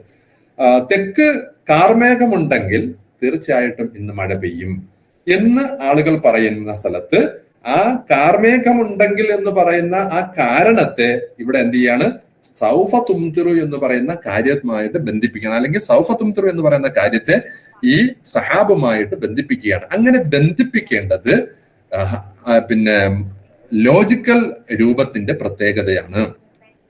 അതുകൊണ്ട് ബന്ധിപ്പിക്കുന്ന പേപ്പറില്, പ്രസന്റേഷനില്, അത് മുലഖസ് ആവട്ടെ നമ്മുടെ പേപ്പർ ആവട്ടെ, അവിടെ കാര്യകാരണ സഹിതമായിരിക്കണം അവതരിപ്പിക്കേണ്ടത്. ഹുന യുർബിത്തുൽ മത്തറ ബിസബബിൽ മത്തർ അൻ ത്വരീഖിൽ ഇഖ്തിറാനി ബി അദാത്തി ശർത്തി ഇൻ. അത് ഇൻ എന്ന് പറയുന്ന ഷർത്തിന്റെ അദാത്ത് പറഞ്ഞുകൊണ്ടാണ് അവിടെ ആ കാരണത്തെ ഈ കാര്യവുമായിട്ട് ബന്ധിപ്പിച്ചത്. ഓക്കെ, ഇവിടെ എൻ്റെ സുഹൃത്തുക്കളോട് പറയാനുള്ള ഒരു പ്രധാനപ്പെട്ട കാര്യം, ഈ കഴിഞ്ഞ ഒരു 4-5 മാസങ്ങൾക്ക് മുമ്പ് പിന്നെ ഇന്ത്യയിലെ ഏറ്റവും പ്രശസ്തമായ സർവകലാശാലയാണ് ജവഹർലാൽ നെഹ്റു യൂണിവേഴ്സിറ്റി. അവിടെ ഒരു സെമിനാർ നടക്കുന്ന സമയത്ത് അവിടേക്ക് പിന്നെ പേപ്പർ പ്രസന്റേഷന് വേണ്ടിയിട്ട് അവർ പരസ്യം ചെയ്തപ്പോൾ അബ്സ്ട്രാക്റ്റുകൾ വന്നതില് ബഹുഭൂരിപക്ഷം അബ്സ്ട്രാക്റ്റുകളും അവർ തള്ളിക്കളയുകയുണ്ടായി. എന്താ കാരണം എന്ന് പറഞ്ഞാല്, ഇന്ന് നമ്മളെ ഒക്കെ വലയ്ക്കുന്ന അല്ലെങ്കിൽ കുഴയ്ക്കുന്ന AI എന്ന് പറയുന്ന സംഗതി, അല്ലെങ്കിൽ ChatGPT എന്ന് പറയുന്ന സംഗതി നമ്മളെ അപകടത്തിലാക്കി കളയുകയാണ്. ആ പിന്നെ അബ്സ്ട്രാക്റ്റുകൾ വിലയിരുത്തിയ അതിന്റെ കോർഡിനേറ്ററിൽപ്പെട്ട എന്റെ ഒരു സുഹൃത്ത് എന്നോട് പറഞ്ഞത്, സത്യത്തിൽ നമ്മൾ വിശ്വസിക്കില്ല, ഇന്ത്യയിലെ വളരെ പ്രശസ്തരായ അധ്യാപകർ പോലും, പ്രൊഫസർ പോസ്റ്റിലുള്ള അധ്യാപകർ പോലും ChatGPT ഉപയോഗിച്ചിട്ടാണ് അവരുടെ സിനോപ്സിസുകൾ തയ്യാറാക്കിയത് എന്ന് പറയുകയുണ്ടായി, അബ്സ്ട്രാക്റ്റുകൾ തയ്യാറാക്കിയത് എന്ന് പറയുകയുണ്ടായി. അപ്പോ അത്തരത്തിൽ പ്രൊഫസർമാര് പോലും കുടുങ്ങിപ്പോകുന്ന ഒരു കാര്യമാണ് നമ്മുടെ മുന്നിൽ ഉള്ള ഈ ChatGPT എന്ന് പറയുന്നത്. ഇപ്പൊ എല്ലാവരുടെ വാട്സപ്പിലും അതിന് പ്രത്യേകം ChatGPTക്ക് പ്രത്യേകമായിട്ട് ഐക്കൺ കാണിച്ചിട്ടുണ്ട്. നമ്മൾ അതിനോട് പറയുകയാണ്, ഞാൻ ഈ ഒരു സബ്ജക്റ്റിൽ എനിക്കൊരു അബ്സ്ട്രാക്ട് വേണം, ഒന്ന് എഴുതി തരാൻ വേണ്ടി പറഞ്ഞാൽ വളരെ മനോഹരമായി അത് എഴുതി തരും. അത് തന്നെ ആ എഴുതിയതിനെ ഒന്നുകൂടി റിവൈസ് ചെയ്യാൻ വേണ്ടി പറഞ്ഞാൽ വീണ്ടും റിവൈസ് ചെയ്യും. അങ്ങനെയുള്ള ഓപ്ഷൻസ് നമ്മുടെ മുന്നിലുണ്ട്. ദയവ് ചെയ്ത് നമ്മുടെ കുഞ്ഞുങ്ങൾ ആരും തന്നെ അത്തരത്തിലുള്ള വലയങ്ങളിൽ പെട്ടുപോകരുത്. മക്കളെ, നമ്മൾ പഠിക്കുന്നത് നമ്മൾ എഴുതാൻ വേണ്ടിയിട്ടാണ്. നമ്മൾ ഈ കാലങ്ങളെടുത്ത് അറബി ഭാഷ പഠിച്ച് അതിന്റെ ഒരുപാട് വിവിധ മേഖലകൾ നമ്മൾ കൈകാര്യം ചെയ്ത് വന്നതെല്ലാം നമ്മൾ എഴുതാൻ വേണ്ടിയിട്ടാണ്. അങ്ങനെ എഴുതാൻ വേണ്ടിയിട്ട് പഠിച്ചെടുത്തിരിക്കുന്ന ആ സംഗതികൾ ഉപയോഗിക്കാനുള്ള, നമ്മൾ പഠിച്ചെടുത്തിരിക്കുന്ന സംഗതി ഉപയോഗിക്കാനുള്ള ഒരു സുവർണ അവസരമാണ് നമുക്കൊരു പിന്നെ ആർട്ടിക്കിൾ, ഈ സെമിനാറിന് വേണ്ടിയിട്ട് അല്ലെങ്കിൽ ഈ കോൺഫറൻസിന് വേണ്ടിയിട്ട് ഒരു ആർട്ടിക്കിൾ തയ്യാറാക്കാൻ കിട്ടിയിരിക്കുന്നത്. അത് നമ്മൾ അങ്ങനെ തന്നെ ഉപയോഗിക്കണം. അതിനു വേണ്ടിയിട്ട് നിങ്ങൾക്ക് ഉപയോഗിക്കാൻ പറ്റുന്നത് ഒരുപാട് ഗ്രന്ഥങ്ങളുണ്ട്. ഒരുപാട് ഗ്രന്ഥങ്ങൾ എനിക്ക് തോന്നുന്നു പിന്നെ അവിടെ നദ്വിയയില് ഒരുപാട് പുസ്തകങ്ങളുള്ള ലൈബ്രറി ഉണ്ട്. ആ ലൈബ്രറി നമ്മൾ ഉപയോഗിക്കണം. കുറച്ചിങ്ങോട്ട് യാത്ര ചെയ്താൽ കാലിക്കറ്റ് സർവകലാശാലയിലേക്ക് വന്നാല് അവിടെ ഉള്ള ലൈബ്രറി നമുക്ക് ഉപയോഗിക്കാം. എല്ലാത്തിനും പുറമെ ഓൺലൈനിലുള്ള ലൈബ്രറി നമുക്ക് ഉപയോഗിക്കാം. അങ്ങനെ ലൈബ്രറികൾ ഉപയോഗിച്ച് അവിടെ ഉള്ള പുസ്തകങ്ങൾ ഉപയോഗിച്ചിട്ട് ആ പുസ്തകങ്ങൾ വായിച്ചിട്ട് വേണം ഇൻഷാ അല്ലാഹ് എഴുതാൻ. അങ്ങനെ പുസ്തകത്തിലെ കുറെ കാര്യങ്ങൾ നിങ്ങൾ കോട്ട് ചെയ്തു എന്ന് വിചാരിച്ചിട്ട് നിങ്ങളുടെ പേപ്പറിന് കുഴപ്പമൊന്നും വരില്ല. അവിടെ നിങ്ങൾ കോട്ട് ചെയ്തു എന്ന് ആ കോട്ട് ചെയ്ത പുസ്തകത്തിന്റെ പേരും നമ്പറും കൃത്യമായി കൊടുക്കണം എന്ന് മാത്രമേ ഉള്ളൂ. അത് മറ്റൊരു അവസരത്തിൽ പേപ്പർ എങ്ങനെ എഴുതണം എന്നതിനെ കുറിച്ച് പറയുന്ന സ്ഥലത്ത് ഇൻഷാ അല്ലാഹ് അവതരിപ്പിക്കുന്ന ആളുകൾ പറഞ്ഞത്. അപ്പൊ നമ്മള് പിന്നെ ഇതിലേക്കാണ്, നമ്മുടെ അബ്സ്ട്രാക്റ്റിലേക്കാണ് വരുന്നത്. അൽ മഖാല, അൽ വറഖ, അൽ ബഹസ്, ഇതൊക്കെയാണ് നമ്മൾ ആർട്ടിക്കിളിന് പറയുന്ന പേരുകൾ. അത് ഏതെങ്കിലുമൊക്കെ ജേണലുകൾക്ക് വേണ്ടിയിട്ട് മക്കാല എഴുതാം. അതുപോലെ മുഖ്തമർ കോൺഫറൻസിന് വേണ്ടി, ഔ അൻ നദ്വ സെമിനാറുകൾക്ക് വേണ്ടിയിട്ട് നമുക്ക് പേപ്പറുകൾ എഴുതാം. ആ പേപ്പറുകളിൽ ഉണ്ടാവേണ്ടുന്ന പ്രധാനപ്പെട്ട സംഗതികളാണ് ഇപ്പൊ കാണിക്കുന്നത്. ഒന്ന്, അതിനൊരു ടൈറ്റിൽ വേണം. അൽ അനാസുറുൽ അസാസിയ ലിൽ മഖാലിൽ അക്കാദമി അന്നാജിഹി, അൽ ഉൻവാൻ, ഒരു ടൈറ്റിൽ വേണം. ഒരു സിനോപ്സിസ് വേണം. അൽ കലിമാത്തു റഈസിയ അതുകൂടി മുലഖസിന്റെ ഭാഗമായിട്ടാണ് വരുന്നത്. അൽ കലിമാത്തുൽ മിഫ്താഹിയ കീവേഡ്സ് വേണം. പിന്നെ മുഖദ്ദിമ എന്ന് പറയുന്നത് നമ്മുടെ സെമിനാർ പേപ്പറിന്റെ മുഖദ്ദിമയാണ്, ഇൻട്രൊഡക്ഷൻ ആണ്. അൽ അസാലിബ് അതിനൊരു മെത്തേഡ്സ് വേണം. അന്നതായിജ് അതിന് റിസൾട്ട്, അതായത് ആ പേപ്പറിലൂടെ നമ്മൾ കണ്ടെത്തിയ റിസൾട്ട് നമ്മൾ അതിനകത്ത് എഴുതണം. ഏതെങ്കിലും ആളുകളുമായിട്ട് നമ്മൾ ഡിസ്കസ് ചെയ്തിട്ടാണ് ആ പേപ്പറുകൾ തയ്യാറാക്കിയതെങ്കിൽ അവിടെ ഡിസ്കഷൻസ് എഴുതണം. ഇനി അതിന്റെ ഒരു കൺക്ലൂഷൻ രൂപം എഴുതണം, അത് ഹാത്തിമ എന്ന് പറയും. അതിനകത്ത് ആരോടെങ്കിലും ഒക്കെ നമുക്ക് ഡേറ്റകൾ പ്രൊവൈഡ് ചെയ്ത ഏതെങ്കിലും ആളുകളോട്, വ്യക്തികളോട്, സ്ഥാപനങ്ങളോടൊക്കെ നന്ദി പറയേണ്ടതുണ്ടെങ്കിൽ ആ നന്ദി അവിടെ രേഖപ്പെടുത്താം. അത് കഴിഞ്ഞിട്ട് മസാദിർ, മറാജി, ബിബ്ലിയോഗ്രഫി, അൽ മവാദു ദാഇമ, സപ്പോർട്ടിംഗ് മെറ്റീരിയൽസ്, ഡോക്യുമെന്റ്സ് എന്തെങ്കിലും ഉണ്ടെങ്കിൽ അത് നമുക്ക് അവിടെ എഴുതി വെക്കാം. ഇത്രയുമാണ് പ്രധാനമായിട്ട് ഒരു അക്കാദമിക് ആർട്ടിക്കിളിന് ഉണ്ടാവേണ്ടുന്ന ഘടകങ്ങളിൽ. ഇതിൽ നമ്മൾ എന്ന് പറയുന്നത് ടൈറ്റില്, അതുപോലെ മുലഖസ്, അൽ കലിമാത്തു റഈസിയ, ഇതായിരിക്കും നമ്മൾ പറയുന്നത് ഇൻഷാ അല്ലാഹ്. അതിലാദ്യത്തത് ഉൻവാനുൽ ബഹ്സ്. ഞാൻ നമ്മളെ കുട്ടികളോട് പറയാറുണ്ട്, ഉൻവാനുൽ ബഹ്സ് ഇത് നമ്മളൊരു ആർട്ടിക്കിൾ എഴുതുന്ന ഉൻവാനാണ്. ഇതേ ഉൻവാൻ തന്നെയാണ്. ഇത് ഇത്തരത്തിൽ ഉൻവാൻ തിരഞ്ഞെടുക്കുന്ന സമയത്ത് നമ്മൾ ശ്രദ്ധിക്കേണ്ടുന്ന കാര്യം, നമ്മൾ പിന്നീട് MA-യുടെ ഡെസർട്ടേഷൻ എഴുതുന്ന സമയത്ത് നമ്മളൊരു ഉൻവാൻ എഴുതണം. അത് അല്ലെങ്കിൽ ഡിഗ്രിയുടെ പ്രോജക്റ്റ് വെക്കുന്ന സമയത്ത് നമ്മളൊരു ഉൻവാൻ എഴുതണം. ഇനി ഇതെല്ലാം കഴിഞ്ഞ് ഒരു 4-5 വർഷം കഴിയുമ്പോൾ നമ്മളൊരു തിസീസ് സബ്മിറ്റ് ചെയ്യുന്ന സമയത്ത് അവിടെയും നമ്മളൊരു ഉൻവാൻ എഴുതണം. അങ്ങനെ ഉൻവാനുകൾ എന്ന് പറയുന്നത് അതാണ് നമ്മുടെ ഏറ്റവും പ്രധാനപ്പെട്ട ഒരു സംഗതി. ഏറ്റവും നല്ല ഉൻവാൻ തിരഞ്ഞെടുക്കാൻ പറ്റുന്ന ആളാണ് ഏറ്റവും നല്ല അക്കാദമിക് രംഗത്ത് വളരെ സംക്ഷിപ്തമായി കാര്യങ്ങൾ പറയാൻ കഴിയുന്ന ആള് എന്ന് പറയുന്നത്. നല്ല ഉൻവാൻ തിരഞ്ഞെടുക്കാൻ പറ്റുന്ന ആളിനാണ്.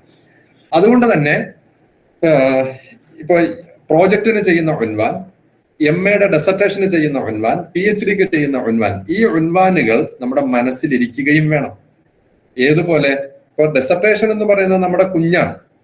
ആ കുഞ്ഞിന്റെ പേര്, ഇപ്പൊ ഉദാഹരണത്തിന് അൻവർ മാഷെ നിങ്ങളുടെ കുഞ്ഞിന്റെ പേരെന്താണെന്ന് ചോദിക്കുമ്പോ അത് അബൂബക്കർ അല്ലെങ്കിൽ അബ്ദുള്ള അല്ലെങ്കിൽ ആമിന എന്ന് പെട്ടെന്ന് പറയുന്നത് പോലെ തന്നെ നമ്മുടെ പ്രോജക്റ്റിന്റെയും അതുപോലെ MA-യുടെ റിസാലയുടെയും അതുപോലെ PhD തിസീസിന്റെയും ഒക്കെ ഉൻവാൻ പെട്ടെന്ന് പറയാൻ സാധിക്കണം. അത് നമ്മുടെ മനസ്സിൽ എപ്പോഴും ഉണ്ടാവണം. അങ്ങനെയുള്ള പേരായിരിക്കണം നമ്മൾ എന്ത് ചെയ്യേണ്ടത്, എടുക്കേണ്ടത്. അല്ലാതെ മാഷിന്റെ കുഞ്ഞിന്റെ പേരെന്താന്ന് ചോദിക്കുമ്പോൾ നമ്മൾ അത് എന്ന് പറഞ്ഞ് ആലോചിച്ചിട്ടല്ല നമ്മൾ പറയുന്നത് എന്നതുപോലെ ആവണം ഈ തിസീസിന്റെ. അതുകൊണ്ട് തന്നെ ഒന്നുകൂടി ഞാൻ പറയുന്നു, തിസീസ് എന്ന് പറയുന്നത് അതുപോലെ പ്രോജക്റ്റ് എന്ന് പറയുന്നത്, റിസാല എന്ന് പറയുന്നത് നമ്മുടെ കുഞ്ഞാണ്. നമ്മൾ ഒരിക്കലും ആശുപത്രിയിൽ പോയിട്ടോ അല്ലെങ്കിൽ അയൽവക്കത്ത് ചെന്നിട്ടോ അവിടെ ഉള്ള ഒരു കുട്ടിയെ നമ്മുടെ കയ്യിൽ എടുത്തു വെച്ചുകൊണ്ട് ഇതെന്റെ കുഞ്ഞാണ് എന്നൊരിക്കലും പറയില്ല. അതുപോലെ തന്നെ ChatGPT എഴുതിയ ഒരു ഒരു ആർട്ടിക്കിൾ അല്ലെങ്കിൽ AI-യിലുള്ള മറ്റേതെങ്കിലും ഒരു സംഗതി നമുക്ക് തയ്യാറാക്കി തന്ന ഒരു ആർട്ടിക്കിളിനെ കുറിച്ച് ഇത് എന്റെ കുഞ്ഞാണ് എന്ന് പറയുന്നത് വളരെ മോശമാണ്. അതുകൊണ്ട് തന്നെ എന്തെല്ലാം പാകപ്പിഴകൾ ഉണ്ടായാലും നമ്മൾ സ്വന്തമായി തന്നെ എഴുതാൻ വേണ്ടിയിട്ട് ശ്രമിക്കണം. അതാണ് ഇന്നത്തെ ഏറ്റവും പ്രധാനമായി നിങ്ങളോട് പറയാനുള്ള ഒരു പ്രധാനപ്പെട്ട മെസ്സേജ് എന്ന് പറയുന്നത്. ഓക്കെ, ഉൻവാനുൽ ബഹ്സിൽ നമ്മൾ ശ്രദ്ധിക്കേണ്ടത്, നമുക്കറിയാം നമ്മൾ എഴുതുന്ന സബ്ജക്റ്റ് എന്ന് പറയുന്നത് ഓൾറെഡി കോൺഫറൻസ് നടത്തുന്ന നമ്മുടെ അധ്യാപകർ, അതിന്റെ കോർഡിനേറ്റേഴ്സ് നമുക്ക് ഒരു ടൈറ്റിൽ തന്നിട്ടുണ്ടാവും. മീൻസ് ഈ സെമിനാറിന് ഒരു ടൈറ്റിലുണ്ട്. ആ സെമിനാറിന്റെ കീഴില് കുറെ മഹാവറുകൾ നൽകിയിട്ടുണ്ട്. ആ മഹാവറുകളിൽ നിന്നുള്ള ഏതെങ്കിലും ഒരു സബ്ജക്റ്റുമായി ബന്ധപ്പെട്ട ഒരു സംഗതിയാണ് നമ്മൾ എടുക്കുന്നത്. ഈ തന്നിരിക്കുന്ന മഹാവറുകളുമായി യാതൊരു പുലബന്ധവും ഇല്ലാത്ത ഒരു സബ്ജക്ട് ദയവ് ചെയ്ത് എടുക്കരുത്. നമ്മളെ മെഹവറുമായിട്ട് കഴിയുന്ന പരമാവധി ബന്ധിപ്പിക്കാൻ വേണ്ടിയിട്ട് നമ്മൾ നോക്കണം. അങ്ങനെ മെഹവറുമായിട്ട് ബന്ധിപ്പിച്ചിട്ടുള്ള തീമുകളുമായി, അതിന് സബ് തീംസ് എന്നാണ് പറയുന്നത്, ആ തീമുമായി ബന്ധപ്പെട്ട ഒരു സബ്ജക്റ്റ് ആയിരിക്കണം നമ്മൾ എടുക്കേണ്ടത്. അങ്ങനെ എടുത്തു കഴിയുന്ന സമയത്ത് നമ്മൾ അതിനെന്ത് ചെയ്യും, ഒരു ടൈറ്റിൽ കൊടുക്കാൻ വേണ്ടിയിട്ട് നമ്മൾ നോക്കുകയാണ്. അവിടെ ടൈറ്റിലില് ഹുവ, ഈ ടൈറ്റിലാണ് ഹുവ അവ്വലുമായ റാഹുൽ ഖാരിഹു, ഒരു വായനക്കാരൻ ആദ്യമായി കാണുന്നത്. അല്ലെങ്കിൽ നമ്മൾ പ്രസന്റ് ചെയ്യാൻ വേണ്ടിയിട്ട് നമ്മൾ കയറി നിന്നിട്ട് നമ്മൾ ഫസ്റ്റ് പറയുന്നത്, അല്ലെങ്കിൽ നമ്മൾ അങ്ങോട്ട് കയറുന്നതിന് മുന്നേ തന്നെ നമ്മളെ പിന്നെ റഈസുൽ ജൽസ വിളിക്കുന്നത് തന്നെ ഈ ഉൻവാൻ പറഞ്ഞിട്ടാണ്. അപ്പൊ കേട്ടുകൊണ്ടിരിക്കുന്ന ആള് ആദ്യമായിട്ട് കേൾക്കുന്നത് നമ്മുടെ പേരിന്റെ മുന്നേ ഒരുപക്ഷെ ഈ ആർട്ടിക്കിളിന്റെ പേരായിരിക്കും, അല്ലെങ്കിൽ നമ്മൾ അവതരിപ്പിക്കുന്ന മക്കാലയുടെ പേരായിരിക്കും പറയുന്നത്. അതുകൊണ്ട് തന്നെ കേൾക്കുന്ന ആള്, വായനക്കാരൻ ആദ്യമായിട്ട് കേൾക്കുന്നത് ഈ ഉൻവാനാണ്. ഈ ഉൻവാൻ കേൾക്കുമ്പോ, ടൈറ്റിൽ കേൾക്കുമ്പോ അവന് ഇത് ശ്രദ്ധിക്കണോ എന്ന്, ഇത് ഞാൻ ശ്രദ്ധിക്കേണ്ടതാണ് എന്ന് വായനക്കാരന്റെ മനസ്സിൽ, കേൾവിക്കാരന്റെ മനസ്സിൽ തോന്നുന്ന രീതിയിലുള്ള ഉൻവാനായിരിക്കണം എന്ന് കരുതിയിട്ട് ആർട്ടിക്കിളുകളുടെയും അതുപോലെ തിസീസുകളുടെയും അതുപോലെ റിസാലകളുടെയും പ്രോജക്റ്റിന്റെയും ഒക്കെ ടൈറ്റിൽ എടുക്കുന്ന സമയത്ത് കാൽപ്പനികമാവാൻ പാടില്ല. ഉദാഹരണത്തിന് ഇപ്പൊ മരുഭൂമി പരാമർശിച്ചിട്ടുള്ള നോവലുകൾ, അറബി നോവലുകളെ കുറിച്ച് ഞാൻ പഠിക്കാൻ ഉദ്ദേശിക്കുകയാണ്. എങ്ങനെ മരുഭൂമി പരാമർശമായി വന്നിട്ടുള്ള അറബി നോവലുകൾ, ആ നോവലുകളിൽ എങ്ങനെയാണ് ആ എഴുത്തുകാർ, നോവലിസ്റ്റുകൾ മരുഭൂമിയെ അവതരിപ്പിച്ചിട്ടുള്ളത്. അത് എഴുതുന്ന സമയത്ത് ഒരാള് അതിന്റെ ടൈറ്റിൽ കൊടുക്കുന്ന സമയത്ത് കാൽപ്പനികമായ ടൈറ്റിൽ, അപ്പോ മരുപ്പച്ച, ഇങ്ങനെ അതുപോലുള്ള വാക്കുകൾ, അല്ലെങ്കിൽ മരുഭൂമിയിലെ ജീവിതം, ഇങ്ങനെയൊന്നും എന്ത് ചെയ്യരുത്, കാൽപ്പനികമായ ടൈറ്റില് ഒരു കാരണവശാലും തിസീസുകൾക്കും റിസാലകൾക്കും പ്രോജക്റ്റുകൾക്കും നമ്മൾ കൊടുക്കാൻ പാടില്ല, മക്കാലകൾക്കും കൊടുക്കാൻ പാടില്ല. അപ്പോ കേൾവിക്കാരൻ ആദ്യമായി കാണുന്നത് അതിന്റെ ടൈറ്റിലാണ്. ടൈറ്റിൽ വളരെ നന്നായിരിക്കണം. വഹുവ ആഖിറു ജുസ്ഇൻ യക്തുബുൽ മുഅല്ലിഫ് ബഅദൽ മുലഖസ്. ഈ മുലഖസ് തയ്യാറാക്കിയതിന് ശേഷമാണ്, അതായത് നമ്മൾ എഴുതാൻ ഉദ്ദേശിക്കുന്ന സംഗതികൾ നമ്മൾ എഴുതി വെച്ചതിന് ശേഷം, ആ മുലഖസ് തയ്യാറാക്കിയതിന് ശേഷം, അതിന്റെ ഏറ്റവും അവസാനത്തിലാണ് ഉൻവാൻ. എന്ന് പറഞ്ഞാൽ നമ്മളൊരു വിഷയം നമ്മുടെ മനസ്സിലേക്ക് വന്നു, ആ വിഷയത്തിന്റെ ടൈറ്റിൽ നമ്മൾ സ്ഫുടം ചെയ്താണ് എഴുതുന്നത്. വിഷയം എന്ന് പറയുന്നത് ഒന്നാണ്, ഉൻവാൻ എന്ന് പറയുന്നത് മറ്റൊന്നാണ്. നമുക്ക് നമ്മുടെ മുന്നിലുള്ള ഒരു വിഷയം, ഇപ്പൊ ഉദാഹരണത്തിന് എടവണ്ണ ജാമിഅ നദ്വിയ അറബി ഭാഷ ഡെവലപ്മെന്റിന് വേണ്ടിയിട്ട് ചെയ്തിട്ടുള്ള സംഭാവനകൾ, മുസാഹമാത്തു ജാമിഅ നദ്വിയ എടവണ്ണ ഫിദ് ദിറാസാത്തിൽ അറബിയ, അറബി സ്റ്റഡീസിന് ജാമിഅ നദ്വിയ നൽകിയിട്ടുള്ള സംഭാവന. അതല്ല എങ്കിൽ അവിടുത്തെ ജാമിഅ നദ്വിയിലെ സ്റ്റുഡൻസ്, മുസാഹമാത്തു തുല്ലാബി ജാമിഅ നദ്വിയ ബി എടവണ്ണ ഫിദ്ദിറാസാത്തിൽ അറബിയ, അവിടെ ഫിദ്ദിറാസാത്തിൽ അറബിയ, ഫിദ്ദിറാസാത്തിൽ ഇസ്ലാമിയ, ഇങ്ങനെയൊക്കെ കൊടുക്കാം. എന്തായാലും നമ്മൾ കൊടുക്കുന്ന വാക്കുകൾ എന്ന് പറയുന്നത് ഐ യക്കൂന, ആ ടൈറ്റിൽ അതിന്റെ നിബന്ധനയാണ് കൊടുത്തിരിക്കുന്നത്, ഐ യക്കൂന ജാമിഅൻ വ മാനിഅൻ, അത് ജാമിഉം മാനിഉമായിരിക്കണം. ആ ഉൻവാനിൽ ഉൾക്കൊള്ളേണ്ടത് ഉൾക്കൊള്ളണം, എന്നാൽ ഉൻവാനിൽ വരാൻ പാടില്ലാത്തത് അത് ഒരു കാരണവശാലും അതിനകത്ത് വരികയും ചെയ്യരുത്. അങ്ങനെ ജാമിഉം മാനിഉമായ ഒരു ഉൻവാനായിരിക്കണം. 2, അയ്യകൂന വാളിഹൻ, വ്യക്തമായ വാക്കുകളായിരിക്കണം അതിനകത്ത് ഉപയോഗിക്കേണ്ടത്. അതായത് അൽ കലിമാത്തുൽ ബസീത വസഹിലൽ ഹിഫ്ൾ, അത് പെട്ടെന്ന് കേൾക്കുമ്പോൾ മനസ്സിലാകുന്നതും.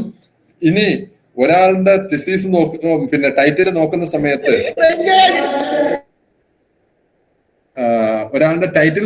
സമയത്ത് ആ ടൈറ്റിലുള്ള വാക്കുകൾ മനസ്സിലാകുന്നതിന് വേണ്ടിയിട്ട് ഈ കേട്ടുകൊണ്ടിരിക്കുന്ന ആള്, അല്ലെങ്കിൽ പിന്നെ അവിടെ റഈസുൽ ജൽസ, പിന്നെ അടുത്ത ഒരു ഒരു മുഅ്ജം നോക്കേണ്ടുന്ന ഒരു അവസ്ഥ, ആ അവസ്ഥ വരരുത്. അതുകൊണ്ട് തന്നെ ടൈറ്റിലിൽ കൊടുക്കുന്ന വാക്കുകൾ ബസീത്തായ പദങ്ങളായിരിക്കണം, വളരെ സഹലുൽ ഹിഫ്ൾ ആയിട്ടുള്ള, സിമ്പിൾ ആയിട്ടുള്ള വാക്കുകളായിരിക്കണം നമ്മൾ ടൈറ്റിലിൽ കൊടുക്കേണ്ടത്.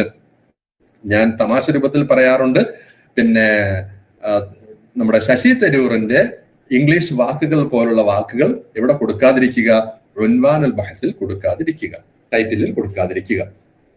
അടുത്തത് ഐ യകൂന വസ്ഫിയ. ആ യകൂന വസ്ഫിയ എന്ന് പറഞ്ഞാൽ മുഅബ്ബിറൻ ലി മഅനൻ കാമിൽ. ടൈറ്റിൽ കേട്ടപ്പോഴേ തന്നെ കേട്ടോണ്ടിരിക്കുന്ന ആളുകൾ വല്ലാത്ത ചിത്തഭ്രമത്തിലായിപ്പോയി എന്ന് പറയുന്ന ഒരു അവസ്ഥ ഉണ്ടാവരുത്.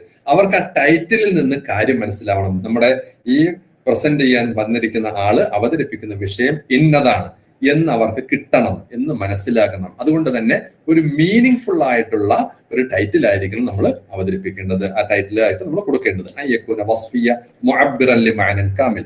അടുത്തത് ഐ യകൂന മൂജസ, അതായത് എന്ന് പറഞ്ഞാൽ വളരെ സുദീർഘമായത്. ആ ടൈറ്റിൽ തന്നെ നോക്കുമ്പോ ഒരു പാരാഗ്രാഫ് ഉണ്ട്, ഒരു കാരണവശാലും അങ്ങനെ വരരുത്. വളരെ ചുരുങ്ങിയ വാക്കുകളായിരിക്കണം ഉൻവാനുൽ ബഹസിൽ ഉണ്ടാവേണ്ടത്. അടുത്തത് അൻ തജന്നബൽ മുസ്തലഹാത്തി അസ്സഖീല വൽ ഇഖ്തിസാറാത്തി തഖ്നിയ അൽ-ലുഗത്തുൽ ഫുസ്ഹ. അതായത് നമ്മള് ഉൻവാനുൽ ബഹസിൽ നമ്മൾ എഴുതേണ്ടത് ഫുസ്ഹയായ ലാംഗ്വേജ് ആയിരിക്കണം. ഒരു കാരണവശാലും ടെക്നിക്കൽ പദങ്ങളൊന്നും ഉൻവാനുൽ ബഹസിൽ ഉണ്ടാവാതിരിക്കാൻ വേണ്ടിയിട്ട് നമ്മൾ ശ്രദ്ധിക്കണം. ഒരു പക്ഷേ നമുക്കൊരു ടെക്നിക്കൽ വേർഡ് കൊടുത്തേ പറ്റുള്ളൂ. ആ ടെക്നിക്കൽ വേർഡിനെ കുറിച്ചാണ് നമ്മൾ തിസിസ് എഴുതുന്നത് അല്ലെങ്കിൽ നമ്മുടെ മക്കാല എഴുതുന്നത് എങ്കിൽ നമുക്ക് കൊടുക്കുന്നുണ്ട്, കുഴപ്പമില്ല. പക്ഷെ അതിന്റെ മീനിങ് അതിന്റെ ഇൻട്രൊഡക്ഷൻ പാർട്ടിൽ തന്നെ നമ്മൾ അതിന്റെ മീനിങ് പറയണം. അങ്ങനെ നിർബന്ധാവസ്ഥയിൽ അല്ലാതെ കുറെ ടെക്നിക്കൽ വാക്കുകൾ കൊണ്ട് സമാഹരിച്ചിട്ടുള്ള നിരത്തി വെച്ചിട്ടുള്ള ഒരു ഉൻവാനായി നമ്മുടെ ഉൻവാൻ മാറരുത്. അപ്പൊ എപ്പോഴും അതിൽ ഉപയോഗിക്കേണ്ടത് അൽ-ലുഗത്തുൽ ഫുസ്ഹ. അടുത്തത് അയകൂന ഖാലിയം മിനൽ അഖ്താഇൽ ഇംലാഇയ. ആ ഉൻവാനുൽ ബഹസിൽ തെറ്റുണ്ടാവരുത്. അത് ഇഅറാബിയായ തെറ്റും ഉണ്ടാവരുത്, ഇംലാഇയായ തെറ്റും ഉണ്ടാവരുത്. അങ്ങനെ ഉണ്ടായി കഴിഞ്ഞാൽ കേൾക്കുന്ന ആളുകൾ വിചാരിക്കും അവരിൽ നിഫ്രത്ത് ഉണ്ടാവും. മീൻസ് ആ ഉൻവാൻ തന്നെ ഇറാബ് തെറ്റാണ്, അപ്പൊ ഇനി അവന്റെ പേപ്പർ ഇതിന്റെ വല്ലാത്ത അവസ്ഥയിലായിരിക്കും എന്ന് അവർ ചിന്തിച്ചു പോകും. അത് ഉണ്ടാവാതെ നമ്മൾ എന്ത് ചെയ്യണം? ശ്രദ്ധിക്കണം. നെക്സ്റ്റ്, ഒരു ടൈറ്റിലിൽ പ്രധാനമായി വരേണ്ടുന്ന 3 കാര്യങ്ങൾ. അൽ അനാസുറുൽ അസാസിയ ലി ഉൻവാനിൽ ബഹസ് സലാസ.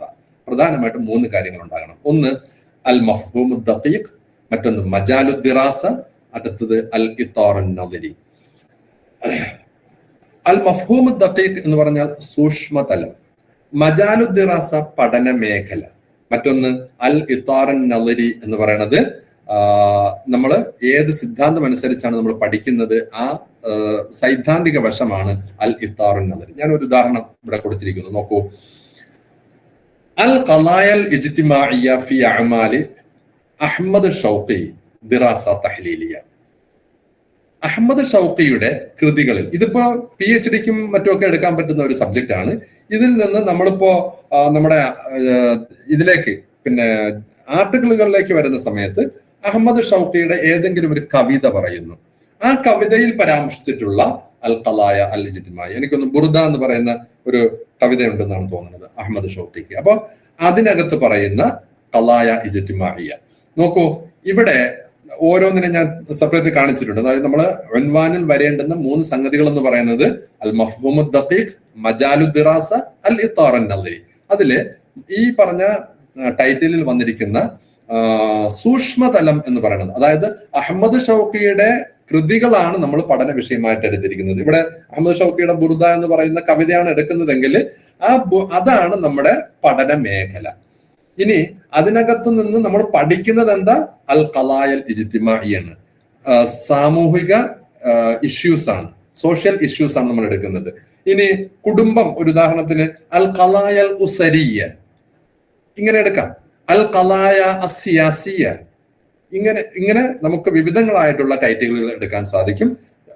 അത് എവിടെ ഉള്ള എന്ന് പറയുന്നതാണ് അതിന്റെ നമ്മുടെ പഠന മേഖല എന്ന് പറയുന്നത്. അപ്പൊ അൽ ഖലായൽ ഇജ്തിമാഇയ എന്ന് പറയുന്നത് സൂക്ഷ്മതലമാണ്, അഅമാലു അഹ്മദ് ഷൗഖി എന്ന് പറയുന്നത് പഠന മേഖലയാണ്, ദിറാസ തഹ്ലീലിയ എന്നതാണ് സൈദ്ധാന്തിക വശം. എനിക്ക് തോന്നുന്നു അത് വളരെ ക്ലിയർ ആയിട്ടുണ്ടെന്നാണ് തോന്നുന്നത്.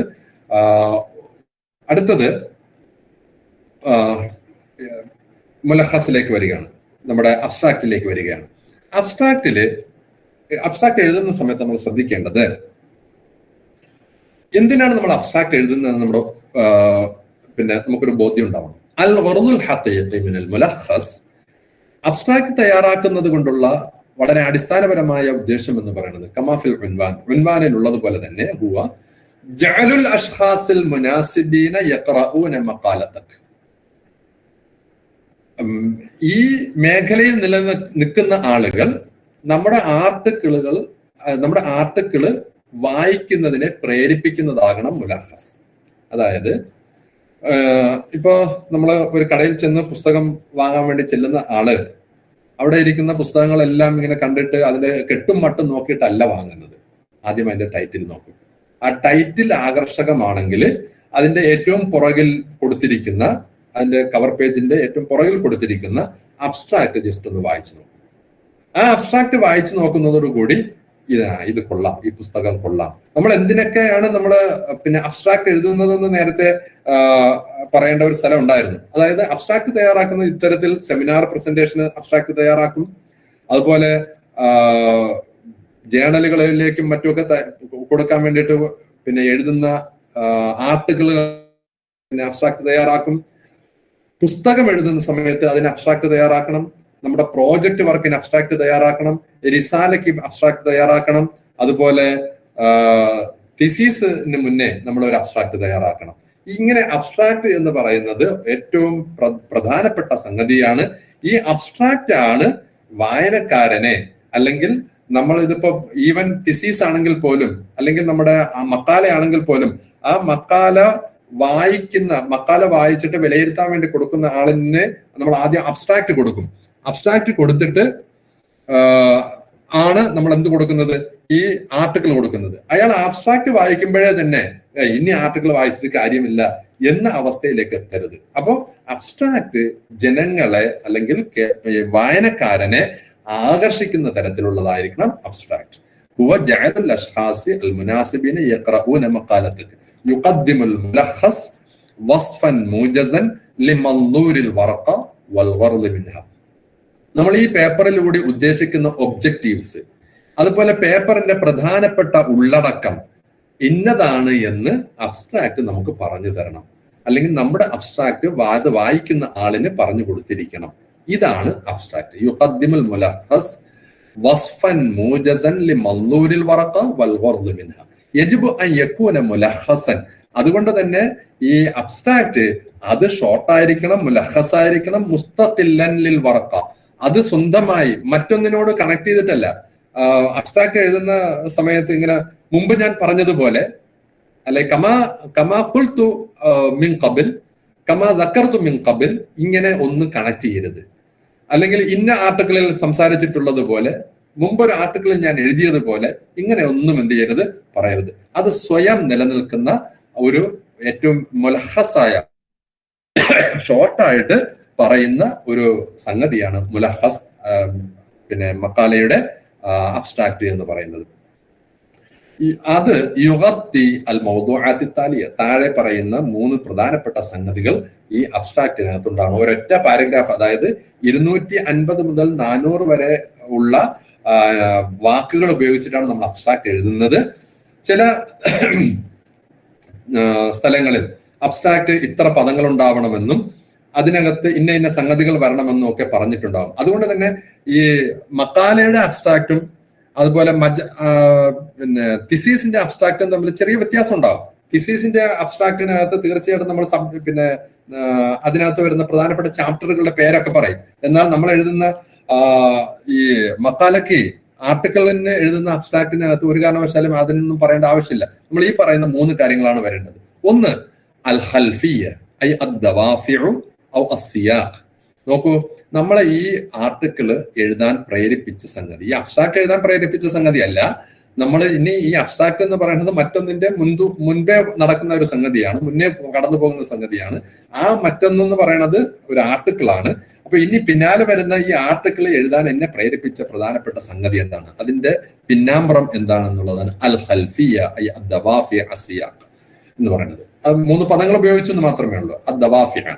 ഇനി അൽ ഹദഫ്, ഈ പിന്നെ ആർട്ടിക്കിൾ കൊണ്ടുള്ള ലക്ഷ്യമാണ്. നമ്മൾ അൽ അഗറാളാണ്, അവിടെ ഒബ്ജക്റ്റീവ്സ് ആണ് അബ്സ്ട്രാക്റ്റിൽ പറയുന്ന രണ്ടാമത്തെ സംഗതി. എന്ന് പറഞ്ഞാൽ വേണമെങ്കിൽ നമുക്ക് നമ്മുടെ മുന്നിൽ ഒരു ഇഷ്യൂ ഉണ്ട്, ആ ഇഷ്യൂ കൈകാര്യം ചെയ്യാൻ വേണ്ടിയിട്ട് നമ്മൾ എന്ത് ചെയ്യാണ്, ഈ ആർട്ടിക്കിൾ എഴുതുകയാണ്. അപ്പൊ ആ ഇഷ്യൂവിനെ ഒന്ന് വിവരിക്കുക എന്നുള്ളതാണ് പ്രധാനപ്പെട്ട സംഗതി. നോക്കൂ, ഇപ്പൊ ഉദാഹരണത്തിന്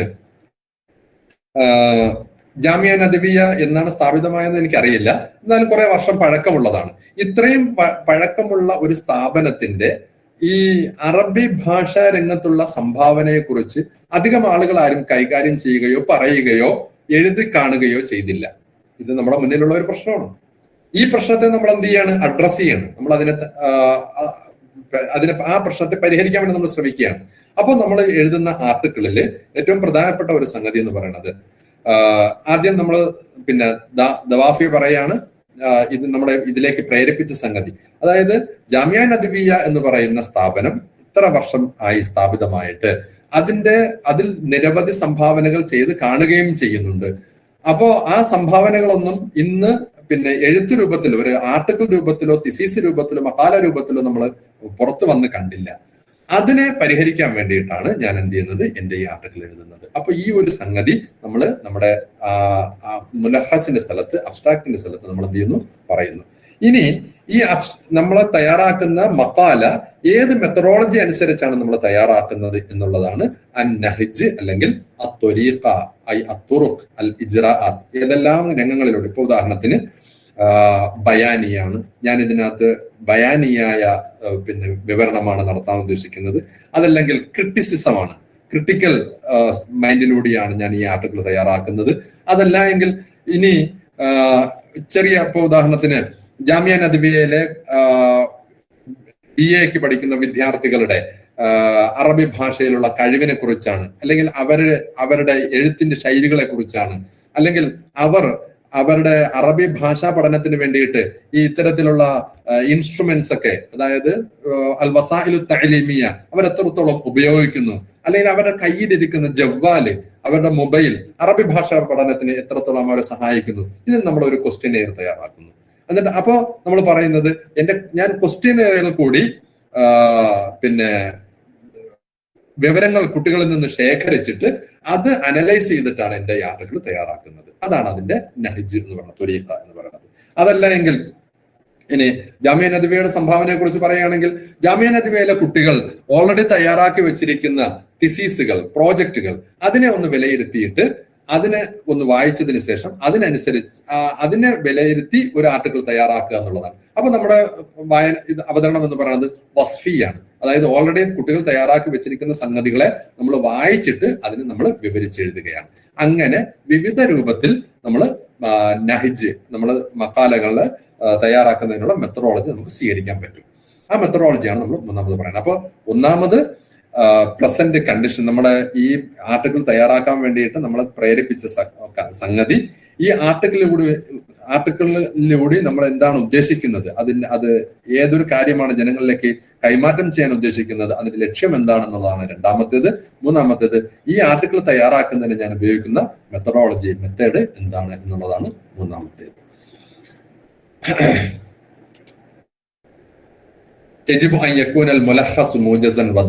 വളരെ സൂക്ഷ്മവും അതുപോലെ രത്നച്ചുരുക്കവുമായിരിക്കണം ഏത് മുലഹസ്.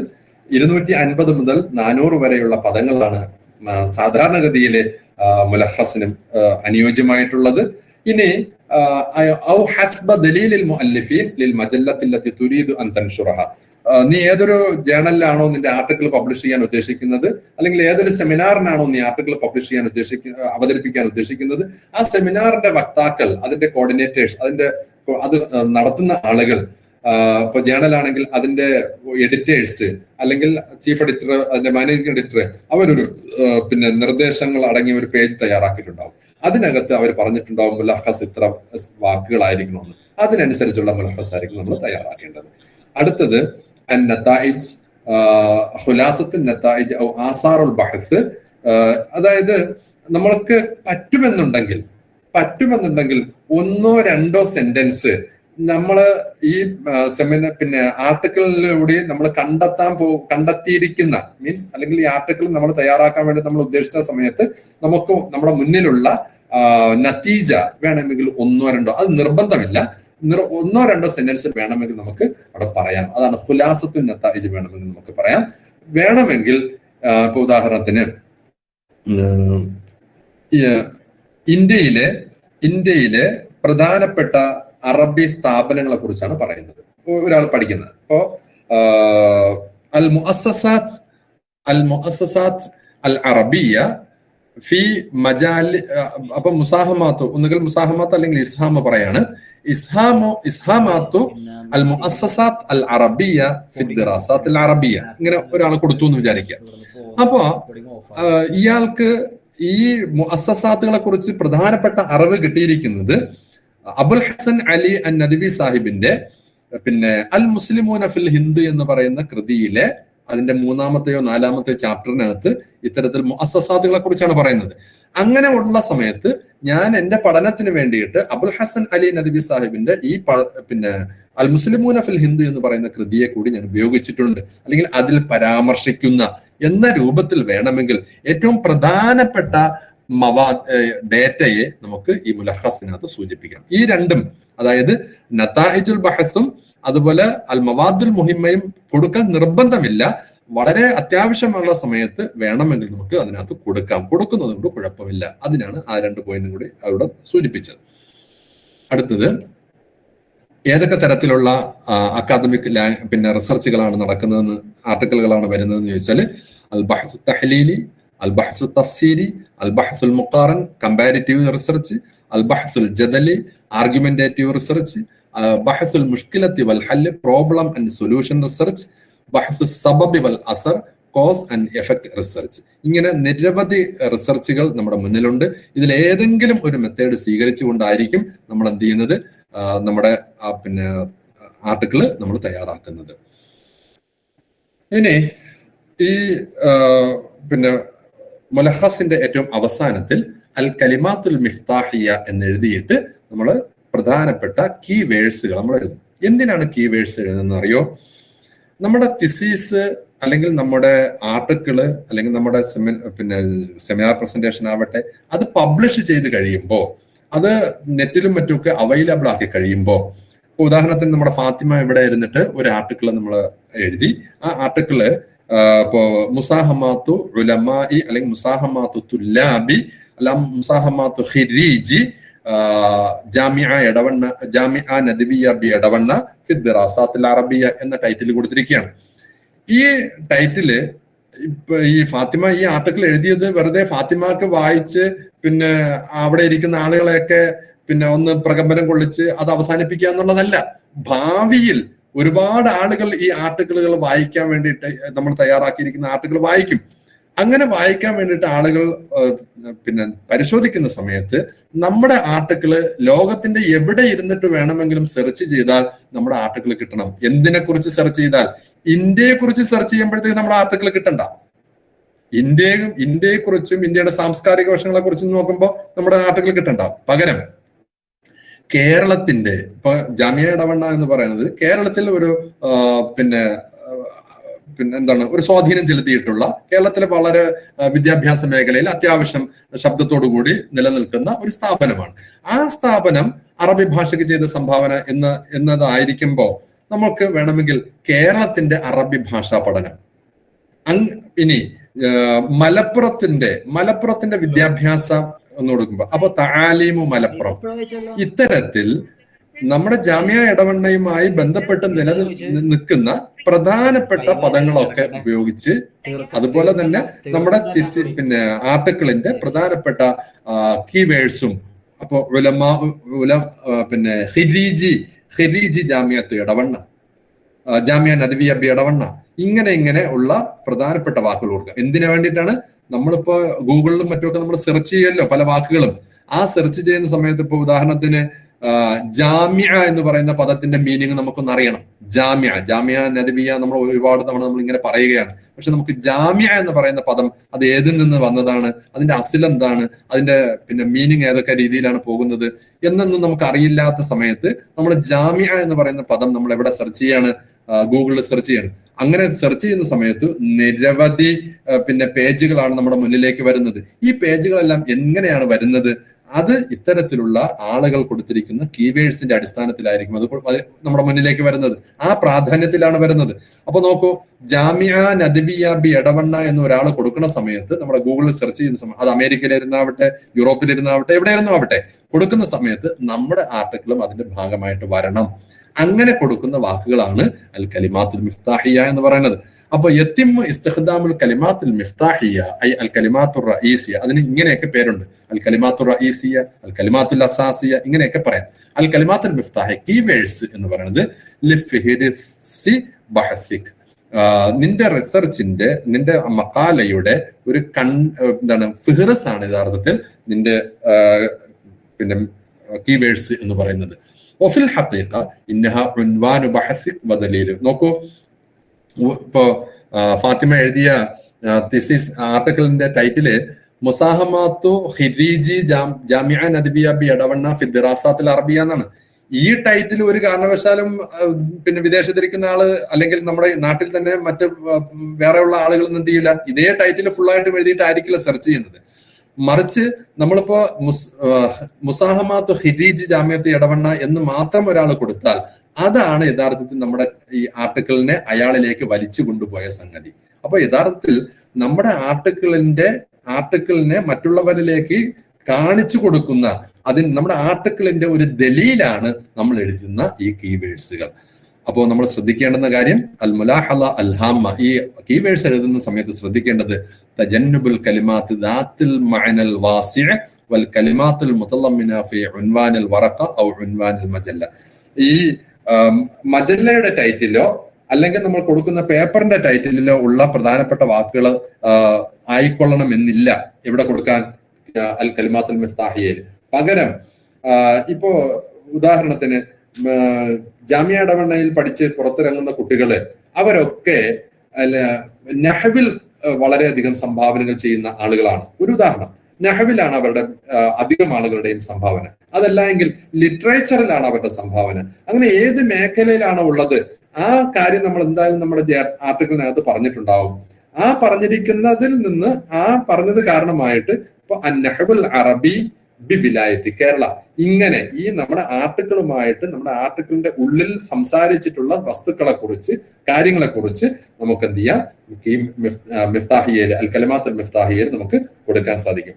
ഇവിടെ ആർട്ടിക്കിളിന്റെ ടൈറ്റിലിൽ തന്നെ വന്നിട്ടുള്ള പദങ്ങൾ കൊടുക്കേണ്ടതില്ല എന്ന് പറയാൻ കാരണം ഓൾറെഡി ആർട്ടിക്കിളിന്റെ ടൈറ്റിൽ എന്ന് പറയുന്നത് നമ്മൾ ആർട്ടിക്കിള് ഇത്തരത്തിൽ സോഷ്യൽ മീഡിയകളിൽ അല്ലെങ്കിൽ ഇന്റർനെറ്റിൽ മറ്റൊക്കെ പ്രസിദ്ധീകരിച്ചു കഴിയുമ്പോൾ അതൊരു കീവേഡ്സ് പോലെ, അതായത് അതൊരു പ്രധാനപ്പെട്ട ദാലായിട്ട് അവിടെ ഉണ്ട്.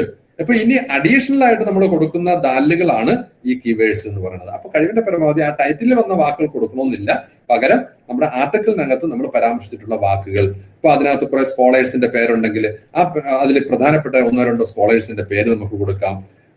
ഏതെങ്കിലും പുസ്തകങ്ങളുണ്ടെങ്കിൽ ഈ ജാമിഅ എടവണ്ണ പഠിച്ച് പുറത്തിറങ്ങിയ കുട്ടികൾ അല്ലെങ്കിൽ ആളുകൾ തയ്യാറാക്കിയ പുസ്തകങ്ങളുടെ പ്രധാനപ്പെട്ട പുസ്തകങ്ങളുടെ പേരുകൾ ഉണ്ടെങ്കിൽ അത് കൊടുക്കാം. അവരുടെ പഠന മേഖലകൾ കൊടുക്കാം. അവരുടെ പിന്നെ അവർ സ്ഥാപിച്ചിട്ടുള്ള സ്ഥാപനങ്ങളുടെ പേരുകൾ വേണമെങ്കിൽ കൊടുക്കാം. ഇങ്ങനെ ഇത്തരത്തിൽ നമുക്ക് അൽ കലിമാത്തുൽ മിഫ്താഹ് കീവേഡ്സും കൊടുക്കാൻ സാധിക്കും. വളരെയധികം നല്ല രീതിയിൽ നല്ലൊരു ഉൻവാൻ, നല്ലൊരു മുലഖസ്, അതിനകത്ത് നല്ല കീവേഡ്സുകളും കൊടുത്ത് നന്നായിട്ട് ആർട്ടിക്കിൾ തയ്യാറാക്കാൻ നാഥനായ റബ്ബ് എല്ലാവർക്കും തൗഫീഖ് നൽകുമാറാവട്ടെ എന്ന് പ്രാർത്ഥിക്കുന്നു. ശുക്രൻ ലിഹുസ്നി ഇസ്തിമാഇക്കും. ഇനി ഈ വിഷയവുമായി ബന്ധപ്പെട്ട് എന്തെങ്കിലുമൊക്കെ ഡൗട്ട് ഉണ്ടെങ്കിൽ ഇൻഷാ അല്ലാഹ് ചോദിക്കാം. അറിയുന്നതാണെങ്കിൽ പറയും, ഇല്ലാന്നുണ്ടെങ്കിൽ ഇൻഷാ അല്ലാഹ് നോക്കിയിട്ട് ഞാൻ അസ്ഹറിനെ മെസ്സേജ് ചെയ്ത് കൊടുക്കാം. അസ്ഹർ നിങ്ങൾക്ക് അത് പാസ് ചെയ്ത് തരും ഇൻഷാ അല്ലാഹ്.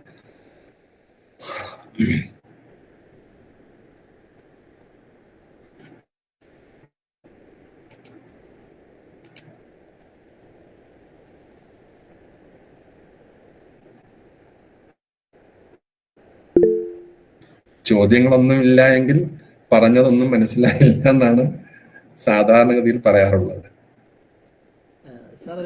സാർ ഒരു കുട്ടി സംശയം ചോദിച്ചിട്ടുണ്ട്. ഇവിടെ എഴുതിയിട്ടുണ്ടോ? ഞാൻ ഈ പേജിലല്ലായിരുന്നതുകൊണ്ട്. അതെ സാർ, എഴുതിയാണ് ഇട്ടിട്ടുള്ളത്, ചാറ്റിലാണുള്ളത്. What is the difference between an essay and research article?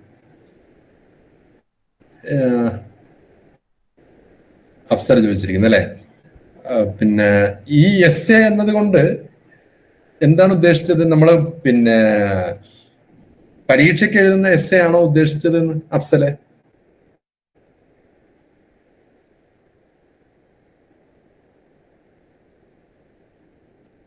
Afsal, essays we read in newspaper. അതായത് പിന്നെ നമ്മുടെ എഡിറ്റോറിയൽ പേജിലും മറ്റൊക്കെ വരുന്ന ആർട്ടിക്കിളുകളായിരിക്കും ഉദ്ദേശിക്കുന്നത്.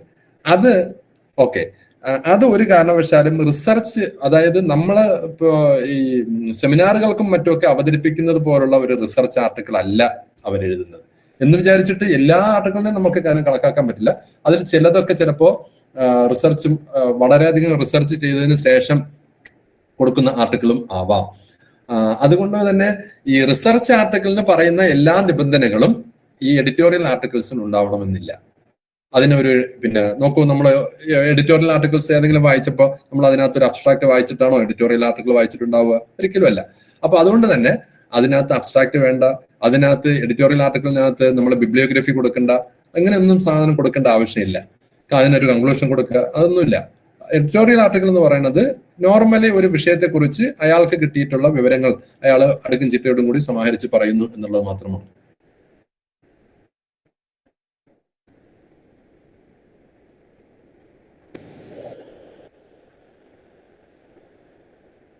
ഒറ്റ ക്വസ്റ്റ്യൻ. വലൈക്കും അസ്സലാം. ഷംന. അതെ സർ, നമ്മളൊരു ആർട്ടിക്കിൾ എഴുതാറുണ്ടെങ്കിൽ ഒരു സബ്ജക്റ്റിനെ കുറിച്ചെങ്കിൽ നമ്മൾ അതിൽ പരന്ന വായന വളരെ ആവശ്യം തന്നെ അല്ലേ? എന്നാണ് നമ്മുടെ ഇവിടുത്തെ സെമിനാർ? എന്നാണ് നമ്മളത് 7-8 അല്ലേ? അല്ല 8-9. അതായത് സെപ്റ്റംബറോ ഒക്ടോബർ? അതെ ഒക്ടോബറില്. ഒക്ടോബറാണ്. September October. അപ്പൊ 2 മാസമുണ്ട്. അതായത് 1.5 മാസത്തിൽ കൂടുതൽ എന്തായാലും ഉണ്ട്. ഈ സമയത്ത് നമ്മൾ പരന്ന വായന നടത്തി. ഇപ്പോ ഉദാഹരണത്തിന് ഈ പിന്നെ ഞാൻ ഈ പറഞ്ഞ അഹമ്മദ് ഷൗക്കിയുടെ ഒരു കവിത എടുത്തിട്ട് അതിനകത്ത് പറയുന്ന സോഷ്യൽ ഇഷ്യൂസിനെ കുറിച്ച് ഒരാള് ഒരു മക്കാല എഴുതാൻ ഉദ്ദേശിക്കുകയാണ്. ഇനി ഷംനയുടെ കയ്യിൽ ഏതെങ്കിലും സബ്ജക്ട് ഉണ്ടെങ്കിൽ ഒന്ന് പറയോ, ഞാൻ അതുകൂടെ ഒന്ന് ടച്ച് ചെയ്ത് പറയാൻ വേണ്ടിയിട്ടാണ്. ഞാൻ സെമിനാർ ബേസ്ഡ് അല്ല, ഞാനൊരു ആർട്ടിക്കിൾ ബേസ്ഡ് ആയിട്ടാണ് ഞാൻ ചോദിച്ചത്.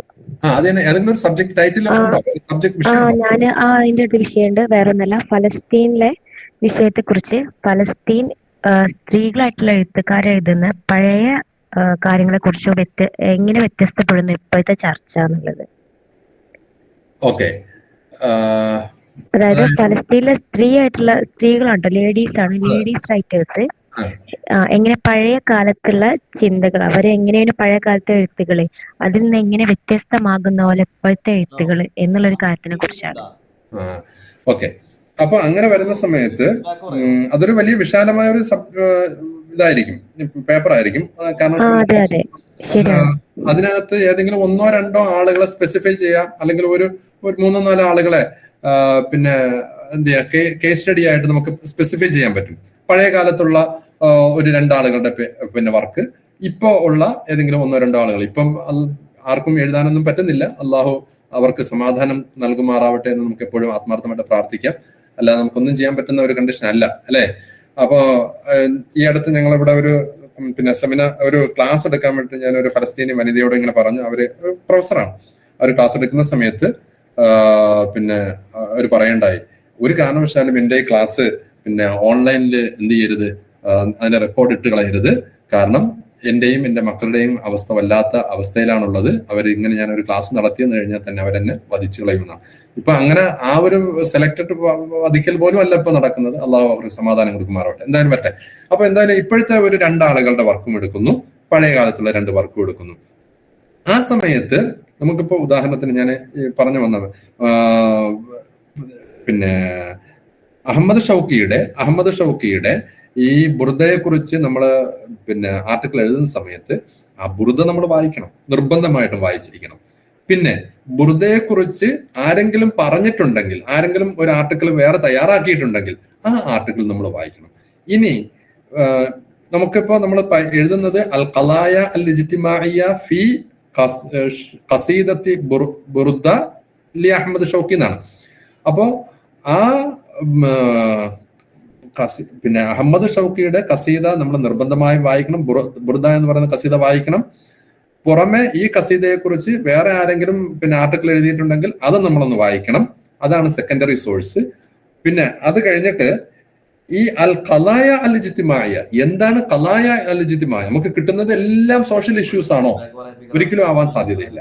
അപ്പൊ ഖലായ ഇജ്തിമാഇയെ കുറിച്ച് വളരെ നല്ല പിന്നെ സോഷ്യോളജിസ്റ്റുകൾ തയ്യാറാക്കിയിട്ടുള്ള ഒരു 2-3 ആർട്ടിക്കിളും വായിക്കണം. അപ്പോ ഈ വിഷയം നമ്മൾ തയ്യാറാക്കുന്ന സമയത്ത് നമുക്ക് വായിക്കേണ്ടുന്ന ഒരു ഏരിയ നമുക്ക് കിട്ടി. എന്നതുപോലെ ഫലസ്തീൻ വിഷയത്തിൽ എഴുതുന്ന സമയത്ത് ആ 2 ആളുകൾ എന്ന് പറയുന്നത് ഇപ്പൊ പഴയ കാലഘട്ടത്തിലുള്ള എഴുത്തുകാരായ 2 ആളുകളെ നമ്മൾ എടുത്തു കഴിഞ്ഞാൽ ഒരു നിരവധി ഗ്രന്ഥങ്ങൾ എഴുതിയിട്ടുണ്ടാവും. പക്ഷെ ഷംന ഒരു സ്പെസിഫിക് സാധനം കാണണം. അതായത് അവർ ദീനീ വിഷയങ്ങളാണെന്ന് പറഞ്ഞപ്പോൾ അങ്ങനെ ഒരു വാക്ക് പറഞ്ഞ പോലെ തോന്നി. അങ്ങനെയാണെങ്കിൽ ദീനീ വിഷയങ്ങൾ കൈകാര്യം ചെയ്തിട്ടുള്ള അവരുടെ ഗ്രന്ഥങ്ങൾ എടുക്കുക. അതല്ല എങ്കിൽ സ്ത്രീകളുടെ പിന്നെ സ്വാതന്ത്ര്യത്തെ സംബന്ധിച്ച്, സ്ത്രീ വിദ്യാഭ്യാസത്തെ സംബന്ധിച്ച്, സ്ത്രീകളുടെ സ്റ്റാറ്റസിനെ സംബന്ധിച്ച് എഴുതിയിട്ടുള്ള ആ പുസ്തകം, അതാണ് നമ്മൾ എഴുതുന്നതെങ്കിൽ, നമ്മൾ മക്കാലയ്ക്ക് വേണ്ടി എടുക്കുന്ന വിഷയമെങ്കിൽ ആ വിഷയത്തിൽ അവർ രണ്ടാളുകളും എഴുതിയിട്ടുള്ള ബുക്ക് എടുക്കണം. എന്നിട്ട് ഈ വിഷയവുമായി ബന്ധപ്പെട്ട് അവരുടെ ബുക്കിനെ കുറിച്ച് മറ്റാരെങ്കിലും പഠിച്ചിട്ടുണ്ടോ എന്ന് നമ്മൾ നോക്കുക, ഉണ്ടെങ്കിൽ അതും കൂടി എടുക്കുക. എന്നിട്ട് നമ്മൾ ആർട്ടിക്കിൾ തയ്യാറാക്കുക. എപ്പോഴും ഈ പിന്നെ ആർട്ടിക്കിൾ തയ്യാറാക്കുന്ന സമയത്ത് ഈ വായനയെല്ലാം നടത്തിയിട്ട് ഞാൻ ഒരു ആർട്ടിക്കിൾ എഴുതാം അല്ലെങ്കിൽ തിസീസ് എഴുതാം എന്ന് വിചാരിച്ചു കഴിഞ്ഞാൽ ഒരു പക്ഷേ നമ്മുടെ ജീവിത കാലഘട്ടത്തിൽ തിസീസ് എഴുതിയിട്ടുണ്ടാവില്ല. നമുക്ക് അറിയുന്ന ഒരുപാട് പ്രഗത്ഭരായ ആളുകൾ, വളരെ പ്രഭാഷണ മേഖലയിലും എഴുത്ത് മേഖലയിലും ഒക്കെ തിളങ്ങുന്ന ചില ആളുകൾ പിന്നെ PhD മറ്റുമൊക്കെ രജിസ്റ്റർ ചെയ്തിട്ട് 10, 20, 30, 40 കൊല്ലമായ ആളുകളുണ്ട്. അവർക്ക് അവരുടെ തിസീസ് കംപ്ലീറ്റ് ചെയ്യാൻ സാധിച്ചിട്ടില്ല. അപ്പൊ അതെന്താ വിഷയം എന്ന് പറഞ്ഞാല് ഈ ഇത്തരത്തിൽ പെർഫെക്റ്റ്നെസ് നോക്കിയിട്ട് ഇങ്ങനെ കാത്തിരിക്കും, കിട്ടുന്നതെല്ലാം വായിച്ചുകൊണ്ടേയിരിക്കും. അപ്പൊ നമുക്ക് ഒരു കോൺസെൻട്രേഷൻ ഉണ്ടാവണം, ഒരു കൃത്യമായ ഒരു മുറക്കസയാണ് ആർട്ടിക്കിളും മറ്റൊക്കെ എഴുതുന്നതിന് ഏറ്റവും പര്യാപ്തമായിട്ടുള്ളത്.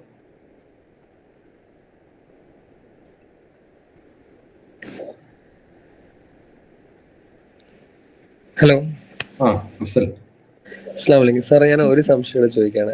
നമ്മൾ ഒരു ആർട്ടിക്കിൾ എഴുതുമ്പോൾ പ്രധാനമായിട്ട് ഈ ലിറ്ററേച്ചർ മേഖലയിൽ ഉള്ള സാഹിത്യം അല്ലെങ്കിൽ ഹ്യൂമാനിറ്റീസ് സ്ട്രീമിലുള്ള കുട്ടികൾ എഴുതുമ്പോൾ പലപ്പോഴും നമ്മുടെ ഒരു പേഴ്സണൽ ഒപ്പീനിയൻ ആർഗ്യൂ ചെയ്ത് ഫലിപ്പിക്കുക എന്നൊരു ഉദ്യമമാണ് നമ്മൾ പലപ്പോഴും ഒരു ആർട്ടിക്കിൾ എഴുതുമ്പോൾ എടുക്കുക. നമ്മൾ സോഷ്യൽ സയൻസിലാണെങ്കിൽ പല ഡേറ്റ ഒക്കെ വെച്ചിട്ടായിരിക്കും നമ്മൾ ഒരു ആർട്ടിക്കിൾ എഴുതുക. അപ്പം നമ്മൾ ഹ്യൂമാനിറ്റീസിന്റെ റിസർച്ച് പേപ്പറുകൾ ഒരു പേഴ്സണൽ ഒപ്പീനിയൻസ് ആയിട്ട് മാറിപ്പോകുന്നുണ്ടോ? അങ്ങനെ വരാതിരിക്കാനും അതിനൊരു നല്ല ഒരു അക്സെപ്റ്റൻസ് ഉണ്ടാവാൻ നമ്മൾ എങ്ങനെയാണ് ഒരു പേപ്പറിന്റെ ആർഗ്യുമെന്റ്സിനെ ഒന്ന് സ്ട്രോങ് ആക്കുക? ഇവിടെ ഇപ്പോ ഉദാഹരണത്തിന് ഞാൻ നേരത്തെ പറഞ്ഞ ഒരു സാധനം എടുക്കാം. അതായത് ഇപ്പോ ജാമിയ നദിബയിൽ നിന്ന് പഠിച്ച് പുറത്തിറങ്ങിയ ആളുകൾ അറബി ഭാഷയ്ക്ക് ചെയ്തിട്ടുള്ള സംഭാവനയെ കുറിച്ച് എഴുതുന്ന സമയത്ത് അതായത് നമ്മൾ ചെയ്യുന്നത് അക്കാദമിക് വർക്കാണ്. വളരെയധികം ശ്രദ്ധിക്കേണ്ടുന്ന ഒരു സംഗതി അക്കാദമിക് വർക്കാണ്. ആ അക്കാദമിക് വർക്കിനകത്ത് നമ്മളിപ്പോ ഒരു സ്ഥലത്ത് പോയിട്ട് ജാമിയ നദ്വിയെ കുറിച്ച് പ്രഭാഷണം നടത്തുന്ന സ്ഥലത്ത് നമുക്ക് ജാമിയ നദ്വിയെ കുറിച്ച് എന്തും പറയാം. ജാമിയ നദ്വി അതാണ് ഇതാണ് എന്നൊക്കെ പറഞ്ഞിട്ട്.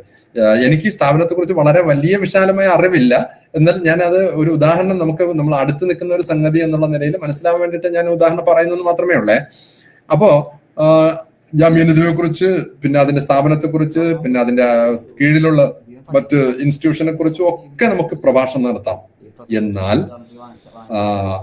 അക്കാദമിക് ആർട്ടിക്കിളുകൾ തയ്യാറാക്കുന്ന സമയത്ത് നമ്മുടെ മുന്നിലുള്ള വസ്തുത മാത്രമായിരിക്കണം എഴുതേണ്ടത്. അത് നമ്മൾ എഴുതുന്ന ഓരോരുത്തരും, ഞാൻ ഉൾപ്പെടെ എഴുതുന്ന ഓരോരുത്തരും അതിനകത്ത് വളരെയധികം ശ്രദ്ധിക്കണം.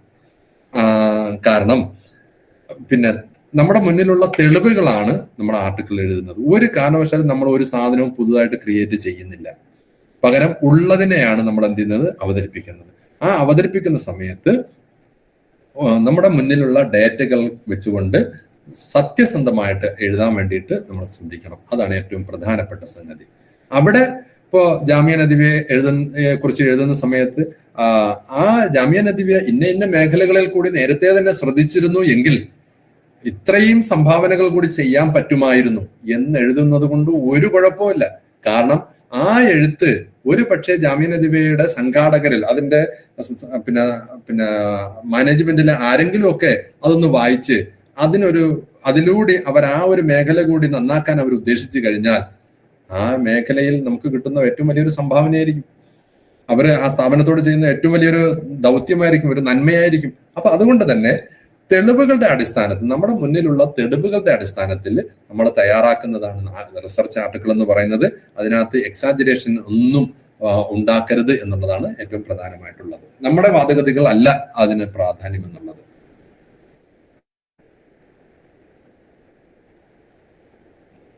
Thank you sir.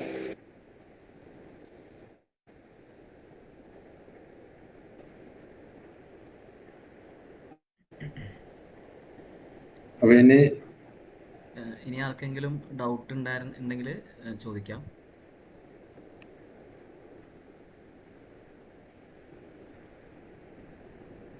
ഞാനിതിൽ പ്രധാനപ്പെട്ട പിന്നെ സ്ലൈഡ് അസ്ഹറിന് ഫോർവേഡ് ചെയ്യാം.